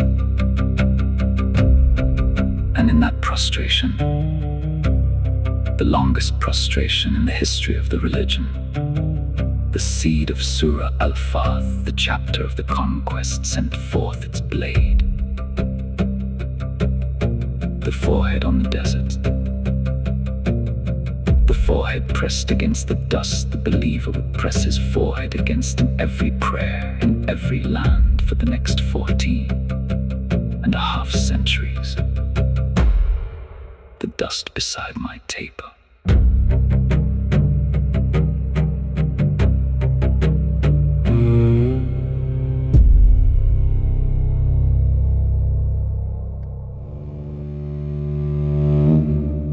And then, my beloved, and here I cannot speak as I have spoken for 9 nights. Ibn Sa'd, may the mercy of God be distant from him, called for volunteers. He asked for 10. 10 of his men rode forward. The chroniclers preserve their names so that we may remember them, and so that, remembering them, we may name what they did and place it on the long ledger that the Criterion will, in the appointed hour, open. The Tarikh of Al-Tabari preserves them. The Lohuf preserves them. The Bihar of volume 45 preserves them. May the mercy of God be distant from all of them. Ishaq, the son of Hoba, Al-Akhnas, the son of Mathad, Hakim, the son of Tufail of the tribe of Sab, Umar, the son of Sabi of the tribe of Saidor, Raja, the son of Munkith of the tribe of Abd, Salim, the son of Kaithama of the tribe of Jufa, Salih, the son of Wahb of the tribe of Jufa, Wahiz, the son of Ghanim, Hani, the son of Thubait of the tribe of Hadramot, Usaid, the son of Malik. The distance of God's mercy, the long, eternal, unappealable distance. The 10 rode forward. The body of the master of witnesses was in the prostration on the dust. The 10 horses rode across the body of my forefather, peace and blessings be upon him. And here, my beloved, here, the voice the hidden Imam has been carrying for 12 centuries, the voice that has crossed every night with you, that voice cannot finish the line.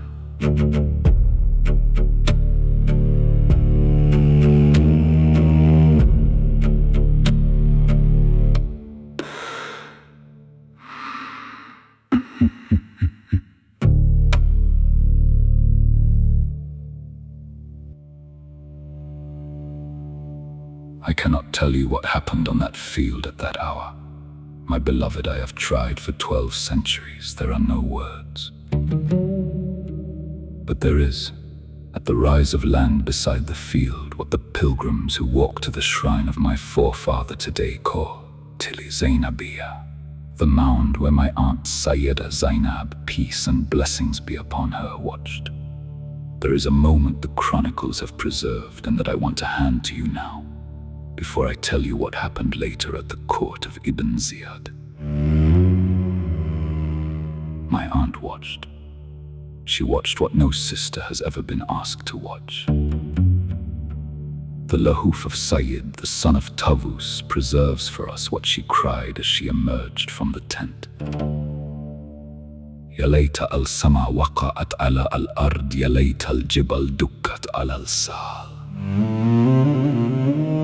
Would that the heavens had fallen upon the earth, would that the mountains had been crushed upon the plain. And she turned to Umar, the son of Saad, may the mercy of God be distant from him, and she demanded an account of him. Ya Umar yuqtalu Aba Abdillah wa anta tanshuru ilay. O Umar, is Aba Abdillah being killed while you look at him? And it is recorded that Umar, though he held the command, turned his face away from her and wept until his tears soaked his beard. He did not stop his men, but he wept. May the mercy of God be distant from him for what he did not stop. For it is not the tear that decides the man, it is what the man does about the thing he is weeping over. And the lamentation tradition has preserved this transparently the way the pulpits of the Husayniyah has preserved it for the centuries since. My aunt, having watched what could not be watched, knelt at the place of the body of her brother. She placed her hands upon what remained. She lifted her face toward the sky, and she offered the killing into the language of Qurban, into the language of sacrifice. Allahumma taqabbal minna hadha al-Qurban. O God, accept from us this sacrifice. Hear what kind of prayer this is, my beloved. The sister, standing at the place of the body of her brother, prayed the killing into the language of Qurban, the same word the Quran uses for the offering of Abel in Surah Al-Ma'idah, the chapter of the table spread. The same word the Quran uses for what was ransomed in place of the son of Abraham, the great sacrifice of Surah Al-Safat, the chapter of those ranged in ranks, peace and blessings be upon them. Sayyida Zainab named what had been done at Qurban, and by naming it, by naming what the empire had performed for one set of reasons in the language her grandfather had taught her for an entirely different set of reasons, she lifted it. The empire performed the killing as desecration. The sister received the killing as offering. The empire intended an erasure. The sister received a qurban. And in that receiving, in that one sentence, the sister, the master of witnesses, said, "On the rise of land beside the field, with the dust of my forefathers' prostration not yet settled." The killing the empire performed for one set of reasons became what God had been waiting for since the covenant of Al-Raf. What Abel offered, and what Abraham was prevented from offering, and what every prophet between them had asked to be allowed to offer, finally arrived. And the recovery of the voice begins.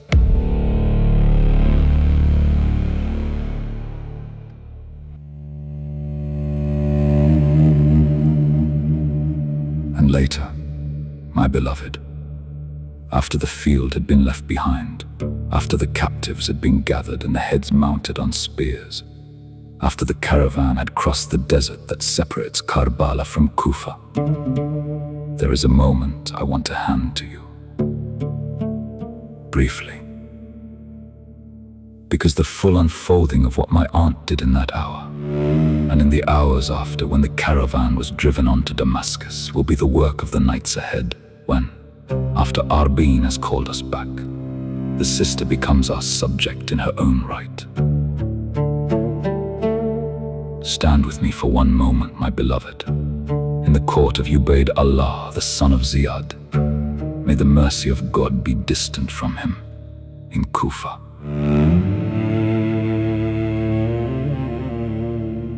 The court has been arranged as a victory. The captives have been brought in. The head of the master of witnesses has been placed before the governor on his seat of office. My aunt Sayyida Zainab, peace and blessings be upon her, sat among the captive women. Unrecognized Ibn Ziyad asked who she was. He was told, Zainab, the daughter of Ali. And he turned toward her with the satisfaction of one who thought he had won. And he asked her the question that the Lohuf preserves for us across the centuries.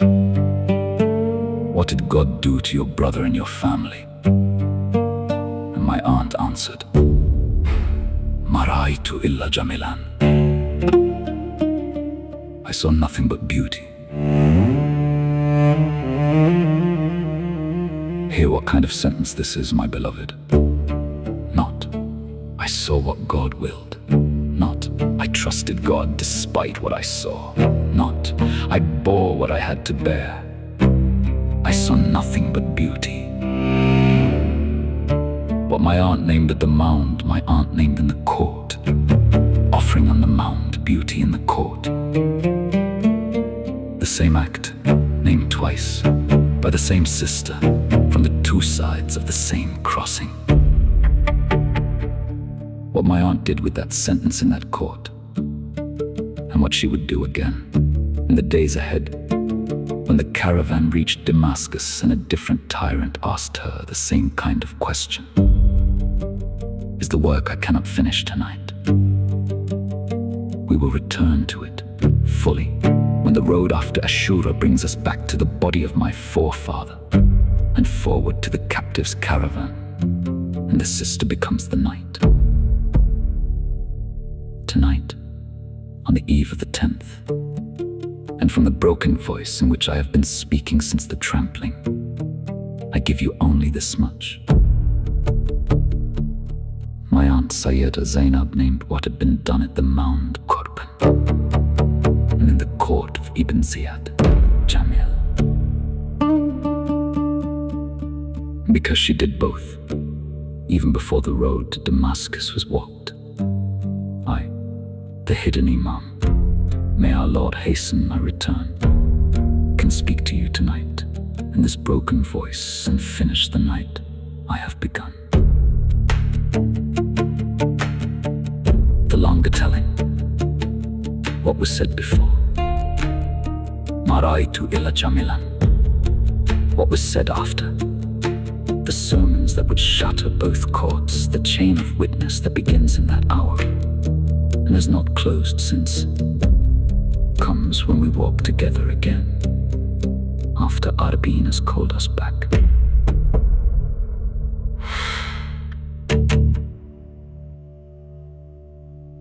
And so, my beloved, broken voice and all, we close.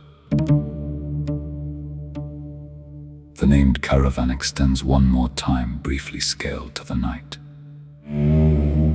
Peace upon Muslim, my forefather, peace and blessings be upon him. Peace upon her, peace and blessings be upon him. Peace upon Wahhab, peace and blessings be upon him. Peace upon Qasim and Ali al-Akbar, peace and blessings be upon them both. Peace upon An and Muhammad, peace and blessings be upon them both, the sons of my aunt Sayyida Zainab and my forefather Abdullah, the son of Ja'far at-Tayyar. Peace upon Habib, Burayr, Zuhair, Sa'id, Muslim, the son of Awsaja, the lamps that would not flicker, peace and blessings be upon them all. Peace upon Abbas, my uncle, the moon of the Banu Hashim, peace and blessings be upon him. Peace upon Ali al-Asghar, the suckling, peace and blessings be upon him. Peace upon every name the chronicles preserve, and every name only my Lord preserves. Peace upon my forefather, the master of witnesses, peace and blessings be upon him. Peace upon the body folded around the infant. Peace upon the forehead in the desert. Peace upon the last sajda of the religion. Peace upon my aunt Sayyida Zainab, peace and blessings be upon her, sister of the master of witnesses, the one who saw what was beautiful. And peace, peace, peace, peace upon every witness in every land who has, since that hour, refused to bow to other than God. To the young men of the southern villages of Lebanon and the medics in the basements of Gaza, to the Sunni families of Bukamal and the Iraqi defenders of the shrines, to the children of Minab and the families of the sacred defense, to the 21 on the beach in Libya, to every name only my Lord preserves. To Hajj Qasim, to Hajj Imad, to Hajj Abu Mahdi, to Sayyid Abbas, to Sayyid Hassan, to Imam Khomeini, to Imam Khamenei, to every man and every woman in every land in every age who has been wronged because they said, our Lord is God. To my mother Fatima, peace and blessings be upon her, who placed the dust beside the taper tonight, and who is, as she has always been, the one who carries the household's grief across the centuries that have not yet ended. And to me, the hidden Imam, may our Lord hasten my return. My beloved, pray ardently for my return. The road from here is the road to Arbeen. The road from Arbeen is the road to the body I will, by the mercy of my Lord, find waiting for me when I return. The question we've asked for 9 nights, and that I, behind the veils, ask you tonight in the only voice I have left. Where is your brother?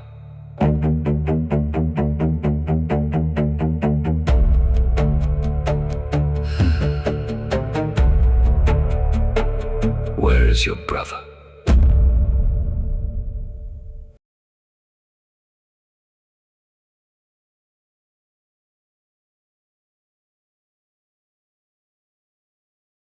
So now we have a very short supplication and then we conclude. In your name, O God, O Lord of the martyrs, the truthful, O Lord of the worlds. Peace be upon Abel, the first witness of the earth. Peace be upon every witness in every tradition who refused to bow to other than God. Peace be upon every man and every woman who has been wronged, expelled from their home, only because they said our Lord is God. O God, we have nowhere to go but your door. O God, by the inheritance of Adam, of Noah, of Abraham, of Moses, of Jesus, of our Master Muhammad, that came to rest in the body of our beloved Imam Husayn, accept tonight's sitting. Make us heirs of the air. Make us walkers on the road. Make us prayers of the prayer the Master of Witnesses prayed at noon on the 10th. Peace be upon Adam, the chosen one of God. Peace be upon Abel, the first Qurban the earth received. And peace upon every brother whose blood since then has asked the question. Peace upon Noah, who called his people day and night, and whose ark carried the seed forward. Peace upon Abraham, the friend of God, and upon Ismail, the son spared, so that the son to come would, by God's decree, be the great sacrifice that God promised. Peace upon Moses, who spoke with God, and upon his brother Aaron. Peace upon their staff raised against the Pharaoh. Peace upon Jesus, the son of Mary, the Spirit of God, and peace upon his honourable mother, Saint Mary, the truthful one. Peace be upon David, and upon Solomon, upon Zechariah, and upon his son John the Baptist. Peace upon every prophet whose name we know, and every prophet whose name only you know. Peace be upon our Master Muhammad, the beloved of God. Peace upon his daughter, Sayyidah Fatima al-Zahra, the chief of the women of the worlds. Peace upon the commander of the faithful, Imam Ali ibn Abi Talib, who taught us in his Ghurur al-Hikam that the strongest person is the one who subdues his own self, who taught us in Nahj Balagha that the greatest sin is the one the doer considers small, who taught us on a Thursday night with Kumail ibn Ziyad in the cemetery of Kufa the supplication that we still recite, the plea for wirdan wahida, that our deeds and our devotion may all become one continual devotion. Peace upon Imam al-Hasan, the patient one. And peace upon our beloved Imam al-Husayn, the master of the witnesses. And we ask you, O God, by his blood, by his prayer in the midst of the arrows, by his last sajda, by every wound the chronicles count and every wound only you count, make us from his friends. Peace upon his sister, Sayyid Zainab, the witness after the witness, who watched what no sister should be asked to watch, and who answered the tyrant of Kufa with the line our series has carried since the 8th night, I saw nothing but beauty. Peace upon Sayyidah Fatima al-Sughra and Sayyidah Sukaina and Sayyidah Ruqayya, the daughters who walked the captive's road. Peace upon Sayyidah Rabab, the mother of the suckling infant, who would not leave the grave for a year. Peace upon Sayyidah al-Baneen, the mother of Al-Abbas, who sent the 4 moons of her household and did not, when the news came, weep for her own sons until the men of the household had wept first for the beloved Imam. Peace upon Abu al-Fadl al-Abbas, the son of Ali, the moon of the Banu Hashim. Peace upon Ali al-Akbar, peace upon Qasim, the son of Hassan. Peace upon Aoun and Muhammad, the sons of Sayyid Zainab, and Abdullah, the son of Ja'far al-Tayyar. Peace upon Ali al-Asghar, the suckling, the infant, whose throat the arrow found in his father's arms. Peace upon every member of the family of the Prophet who fell on the desert of Karbala. Peace upon Muslim bin Aqil, the ambassador who fell in Kufa. Peace upon Hor, who turned at the last hour. Peace upon Wahab al-Kalbi, the convert, with his mother and his wife at the tent. Peace upon Habib ibn Madahir, the elder, who laughed in the morning of Ashura. Peace upon Burair al-Hamadani, the doyen of the reciters. Peace upon Zuhair ibn Qayn, who turned at Zubala. Peace upon Sa'id ibn Abdullah, whose body took the arrows for the prayer. Peace upon Muslim ibn Awsaja, the resolute. Peace upon every name the chronicles preserve, and every name only you preserve. Peace upon the Imams of guidance, Imam Sajjad and Imam Baqir, Imam al-Sadiq and Imam al-Kadhim, Imam al-Ridha and Imam al-Jawad, Imam Hadi and Imam al-Askari, until the chain reaches the Imam of our age. May our souls be his ransom. May you, O our Lord, hasten his return. Peace upon Sayyid Abbas al-Musawi, who taught us the condition for God's guardianship and the lesson of Imam al-Husayn. Peace upon his wife, Sayyidah Siham, and upon their 5-year-old son, Sayyid Hussein, who were martyred with him on the 16th of February 1992 in the south of Lebanon. Peace upon Shaykh Raghib Harb. Peace upon Haj Qasim Sulaymani, the lover of Ishq, the seeker of Ma'rifat, the Shaheed whose blood the Americans spilled at Baghdad airport on the 3rd of January 2020. By your mercy, raise him with our beloved Imam Husayn. By your mercy, make us of those who learnt from him. Peace upon Haj Imad Mughniya, the architect of the Islamic resistance, martyred in Damascus in February of 2008. Peace upon Haj Abu Mahdi al-Muhandis, martyred on the same night as Haj Qasim, at the same airport in the same car by the same hand. Peace upon Sayyid Hassan Nasrallah, the Sayyid of the resistance, martyred on the 27th of September 2024 by the same regime that has stolen the name of the Jewish people to commit what it commits. Peace upon Imam al-Khomeini, who taught us in his Jihad al-Akbar that the inner struggle is the foundation of the outer, and who in his Islamic government taught us no east and no west. Peace upon Imam Sayyid Ali Khamenei, who carried the lamp forward for years, and who in his final address 11 days before they killed him in February of this year said exactly what our beloved Imam al-Husayn said in Medina: someone like me does not give allegiance to someone like him. O God, we pray to you for Imam Sayyid Mujtaba Khamenei, the new Wali al-Faqih, the son who has taken his father's place at the head of the worship. Preserve him for us, O God, strengthen him, guide him, protect him. Make him the leader he has been trained to be and the leader that you have appointed him to be, until the Imam of our age returns and the line he carries is handed back to its rightful holder. Peace upon the children of Minab, the young men of the resistance, every Palestinian, Lebanese, Iraqi, Iranian, Yemeni, Syrian, Bahraini fighter who took his father's place and his grandfather's burden in his hands. Peace upon the medics in Gaza who stayed when everyone else left. Peace upon the Sunni families of Bukamal who wrote to Haj Qasim after the liberation operation. Peace upon every defender of the shrines. Peace upon the children of Gaza, every single one of them. The children the empire has killed for 2.5 years now in front of our eyes. Peace upon the women of Gaza. Peace upon the women of Lebanon. Peace upon the mothers, the orphans and the displaced. Peace upon every wronged person in every land. The Yemeni mother, the Iraqi father, the Bahraini sister, the Kashmiri grandmother, the Rohingya child, the Lebanese sister. Anyone who has been wronged because they said our Lord is God. O God, hasten the return of the Imam of our age. Make us from his helpers. Make us from his soldiers. Make us of those who, when he calls, are already standing. And let us, O God, before we leave this room, and before this sermon turns into the Maqtal, recite the 3 verses we recite at the close of every gathering.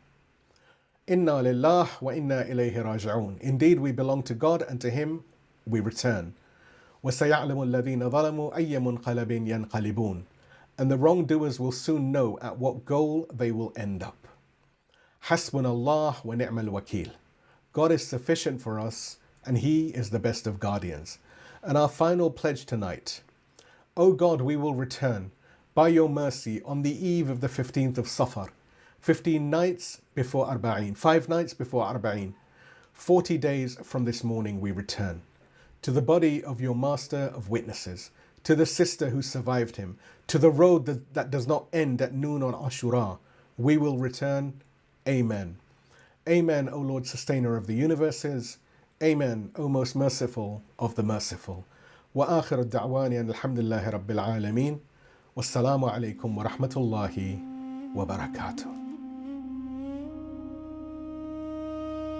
We come now to our Nohe, and on the day of Ashura, there is no holding back.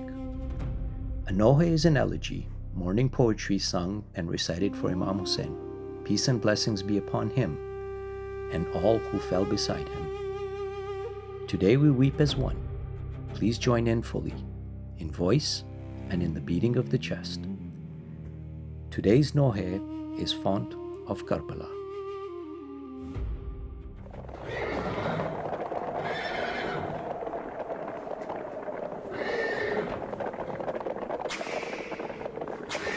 O Fount of Karbala,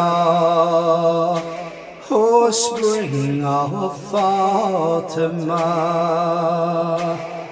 for us each day is Ashura,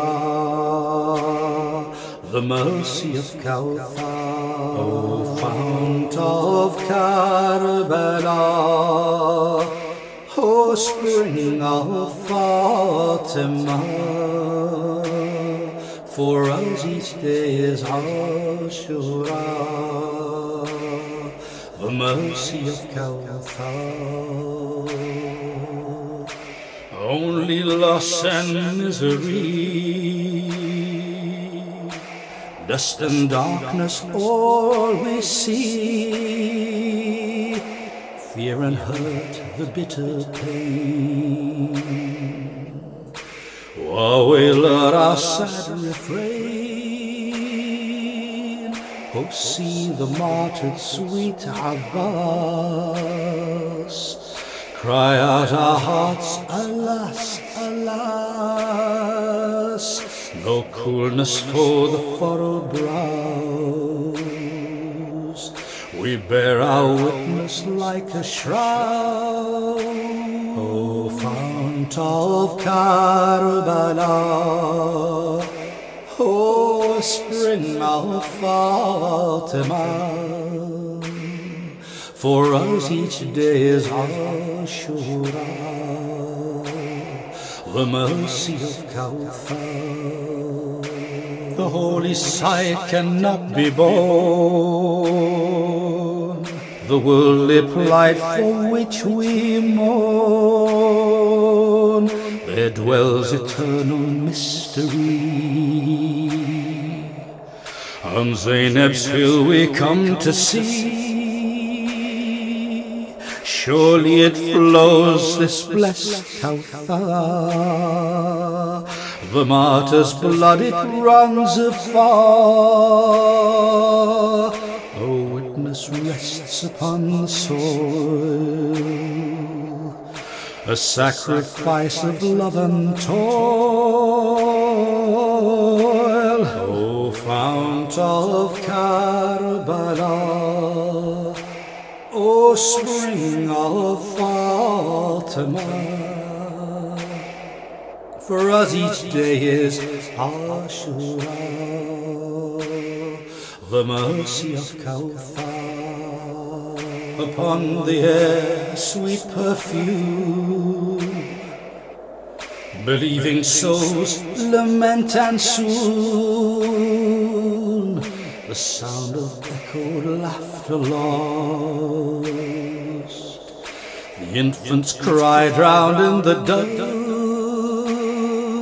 dust, beneath the hooves, beneath the bombs. Forgotten now those hopeful songs. The school becomes an Ashura, the vivid cry of sweet Azadari. O Fount of Karbala, O spring of Fatima, for us each day is Ashura, the mercy of Kawthar. The throats are parched, the hunger burns, the father weeps, the mother yearns. For every place is Karbala, a Palestine, a Dahiyah. The silence of the lonely plain ignites the thunder and the flames. Beneath the rubble lay the hands, his prayer embracing all the land. O Fount of Karbala, O spring of Fatima, for us each day is Ashura, the mercy of Kawthar. O sacred souls that would not bend to make the stand that cannot end, their souls now blowing on the breeze, raise the oppressed from off their knees. the victory of Allah, assured by the remembrance of Ashura, of Karbala. The martyr's sacred blood anoints the heads of witnesses of Shahada, of Fatima. O Fount of Karbala, O spring of Fatima, for us each day is Ashura, the mercy of Kawthar. O Fount of Karbala, O spring of Fatima, for us each day is Ashura, the mercy of Kawthar. The victory of Allah, 'tis fragrant with the blood of sacred ulama. Those morning stars, eternal are their names, Shahid, Sad, Bahashti and Mutahari, Imam Husayn. I hear the voice of the Imad, Sayyid Abbas and Raghib Har, Shahid Hassan bin Nasrullah, inheritance of Ashura. Today, tomorrow, Kawthar flows. The tree of martyrdom still grows. Never be bowed, be ever free. We cry the name Sayyid Ali, the victory of Allah, 'tis fragrant with the blood of sacred ulama.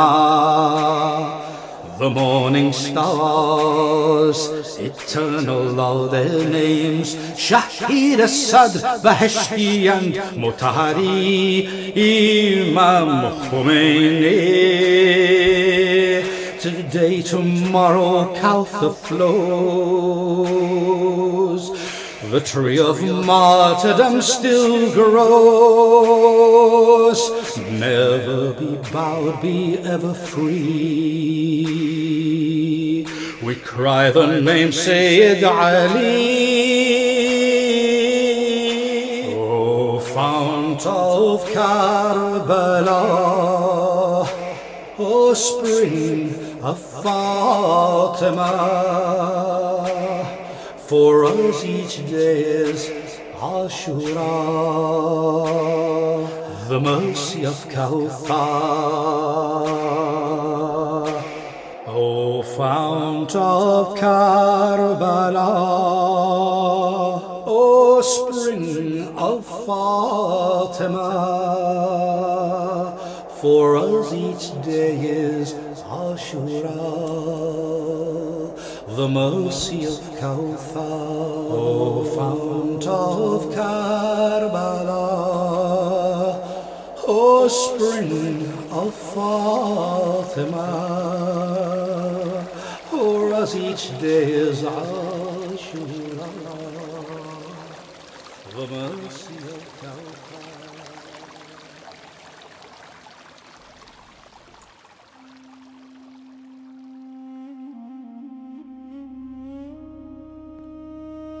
And now, on the very day it was given for, Ziyarat Ashura.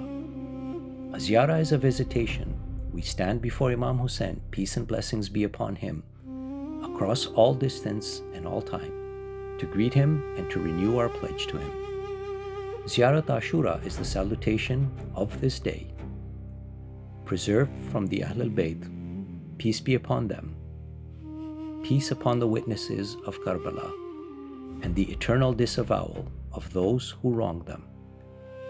You will hear our poetic English rendering, its full meaning kept whole, every word made clear, and its eternal disavowal is of the whole lineage of oppression: Cain, Nimrod, Pharaoh, Herod, and Yazid V. Never of one people against another. And if you would understand all that it holds, our short companion reading remains on our website. The link is in the description. There is no more fitting hour to recite it than now. Please stand or sit with all the reverence of this day.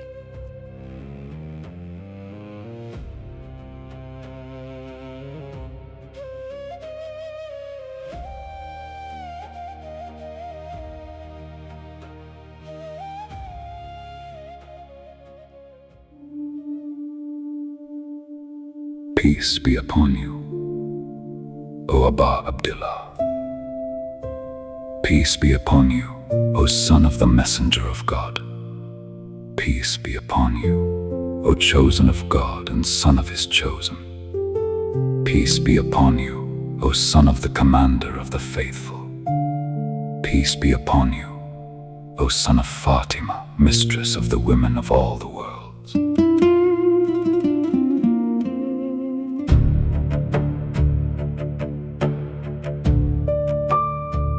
Peace be upon you, O blood whose claim is God's, and son of that same claim, the solitary one, his due not yet redeemed. Peace be upon you, and upon the souls that came to rest about you. Upon you all. From us be the peace of God.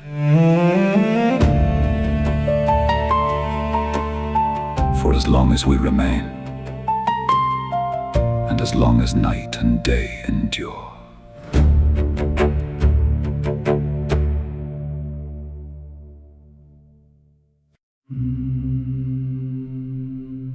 O Aba Abdillah, immense is the calamity and bitter. Great is the wound of your loss upon us and upon all the people of Islam. Great and grievous is your affliction in the heavens upon all who dwell there.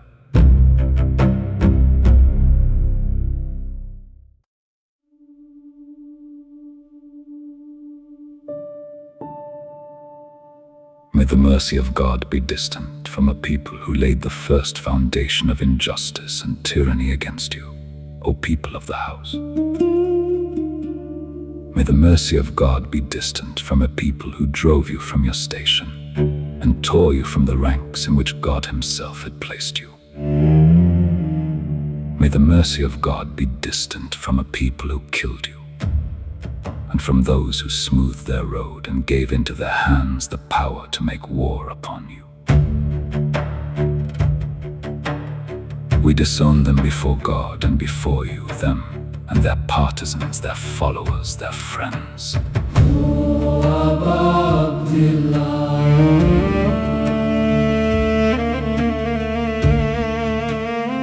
We are at peace with all who are at peace with you, and at war with all who war against you, until the day of resurrection.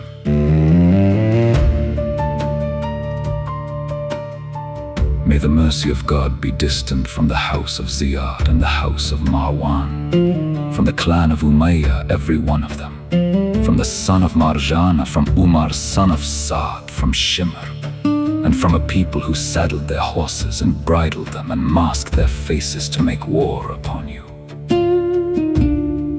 By our fathers and our mothers, for you, we would give them.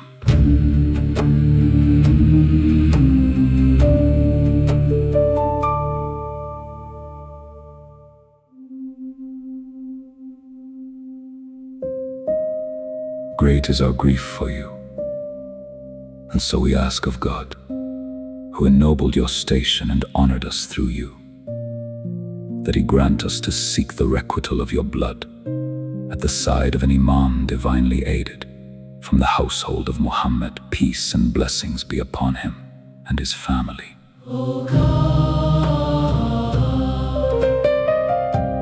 make us, in your sight, honored through Husayn. Peace be upon him, in this world and the next.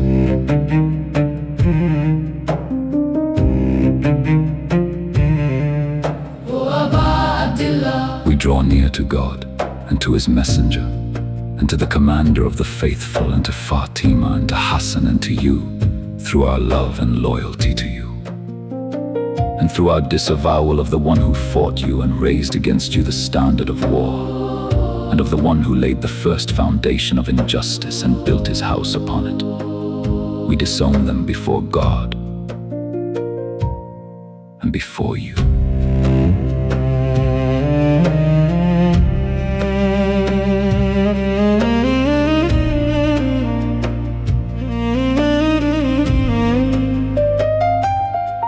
So we ask of God, who honored us with knowing you and knowing those who love you, that he place us with you in this world and the next, that he set firm for us in your presence a footing of truth, that he bring us to the praised station that is yours with God, and that he grant us to seek our requital at the side of a guiding Imam, manifest and speaking with the truth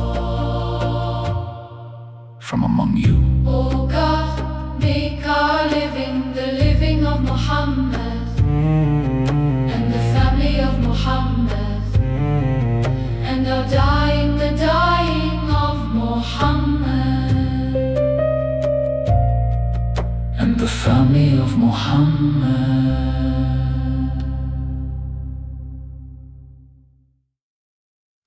O God,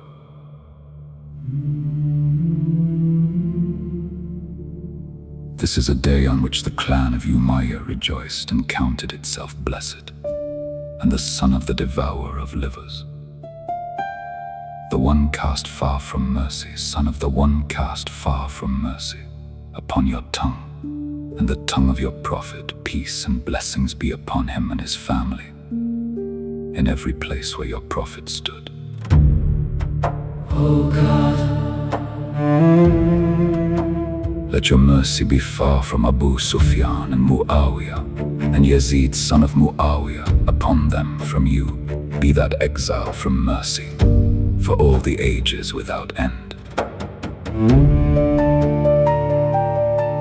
This is a day on which the house of Ziyad and the house of Marwan rejoiced at their killing of Husayn. God's blessings be upon him. O God,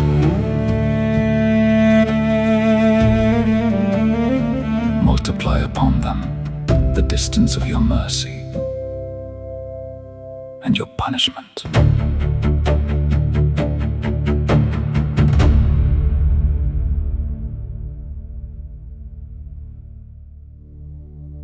O God, let your mercy be distant from the first who wronged the right of Muhammad and the family of Muhammad, and from the last who followed him upon that road. O God, let your mercy be distant from the band who fought against Husayn and sided with his killing and pledged to it and followed in it. O God, let your mercy be distant from them, all of them.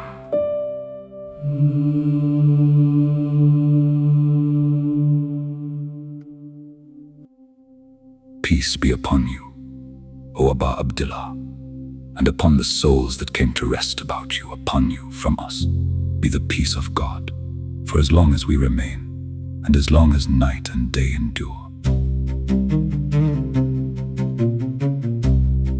And may God never make this the last of our covenant with you, the last of our coming to you.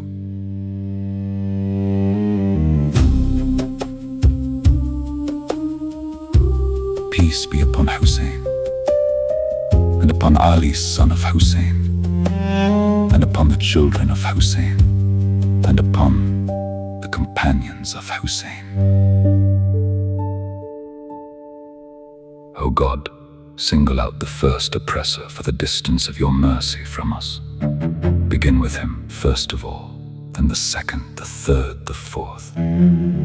O God, let your mercy be distant from Yazid the fifth, and from Ubaidullah son of Ziyad, and the son of Marjana, and Umar son of Saud, and Shimr, and the house of Abu Sufyan, and the house of Ziyad, and the house of Marwan, until the day of resurrection.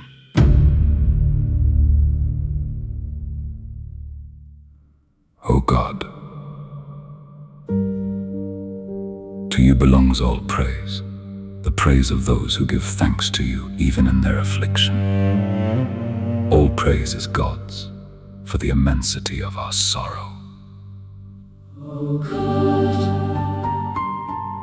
Grant us the intercession of Husayn on the day we come before you, and set firm for us a footing of truth in your presence with Husayn and the companions of Husayn, those who poured out their very lifeblood for Husayn, peace be upon him.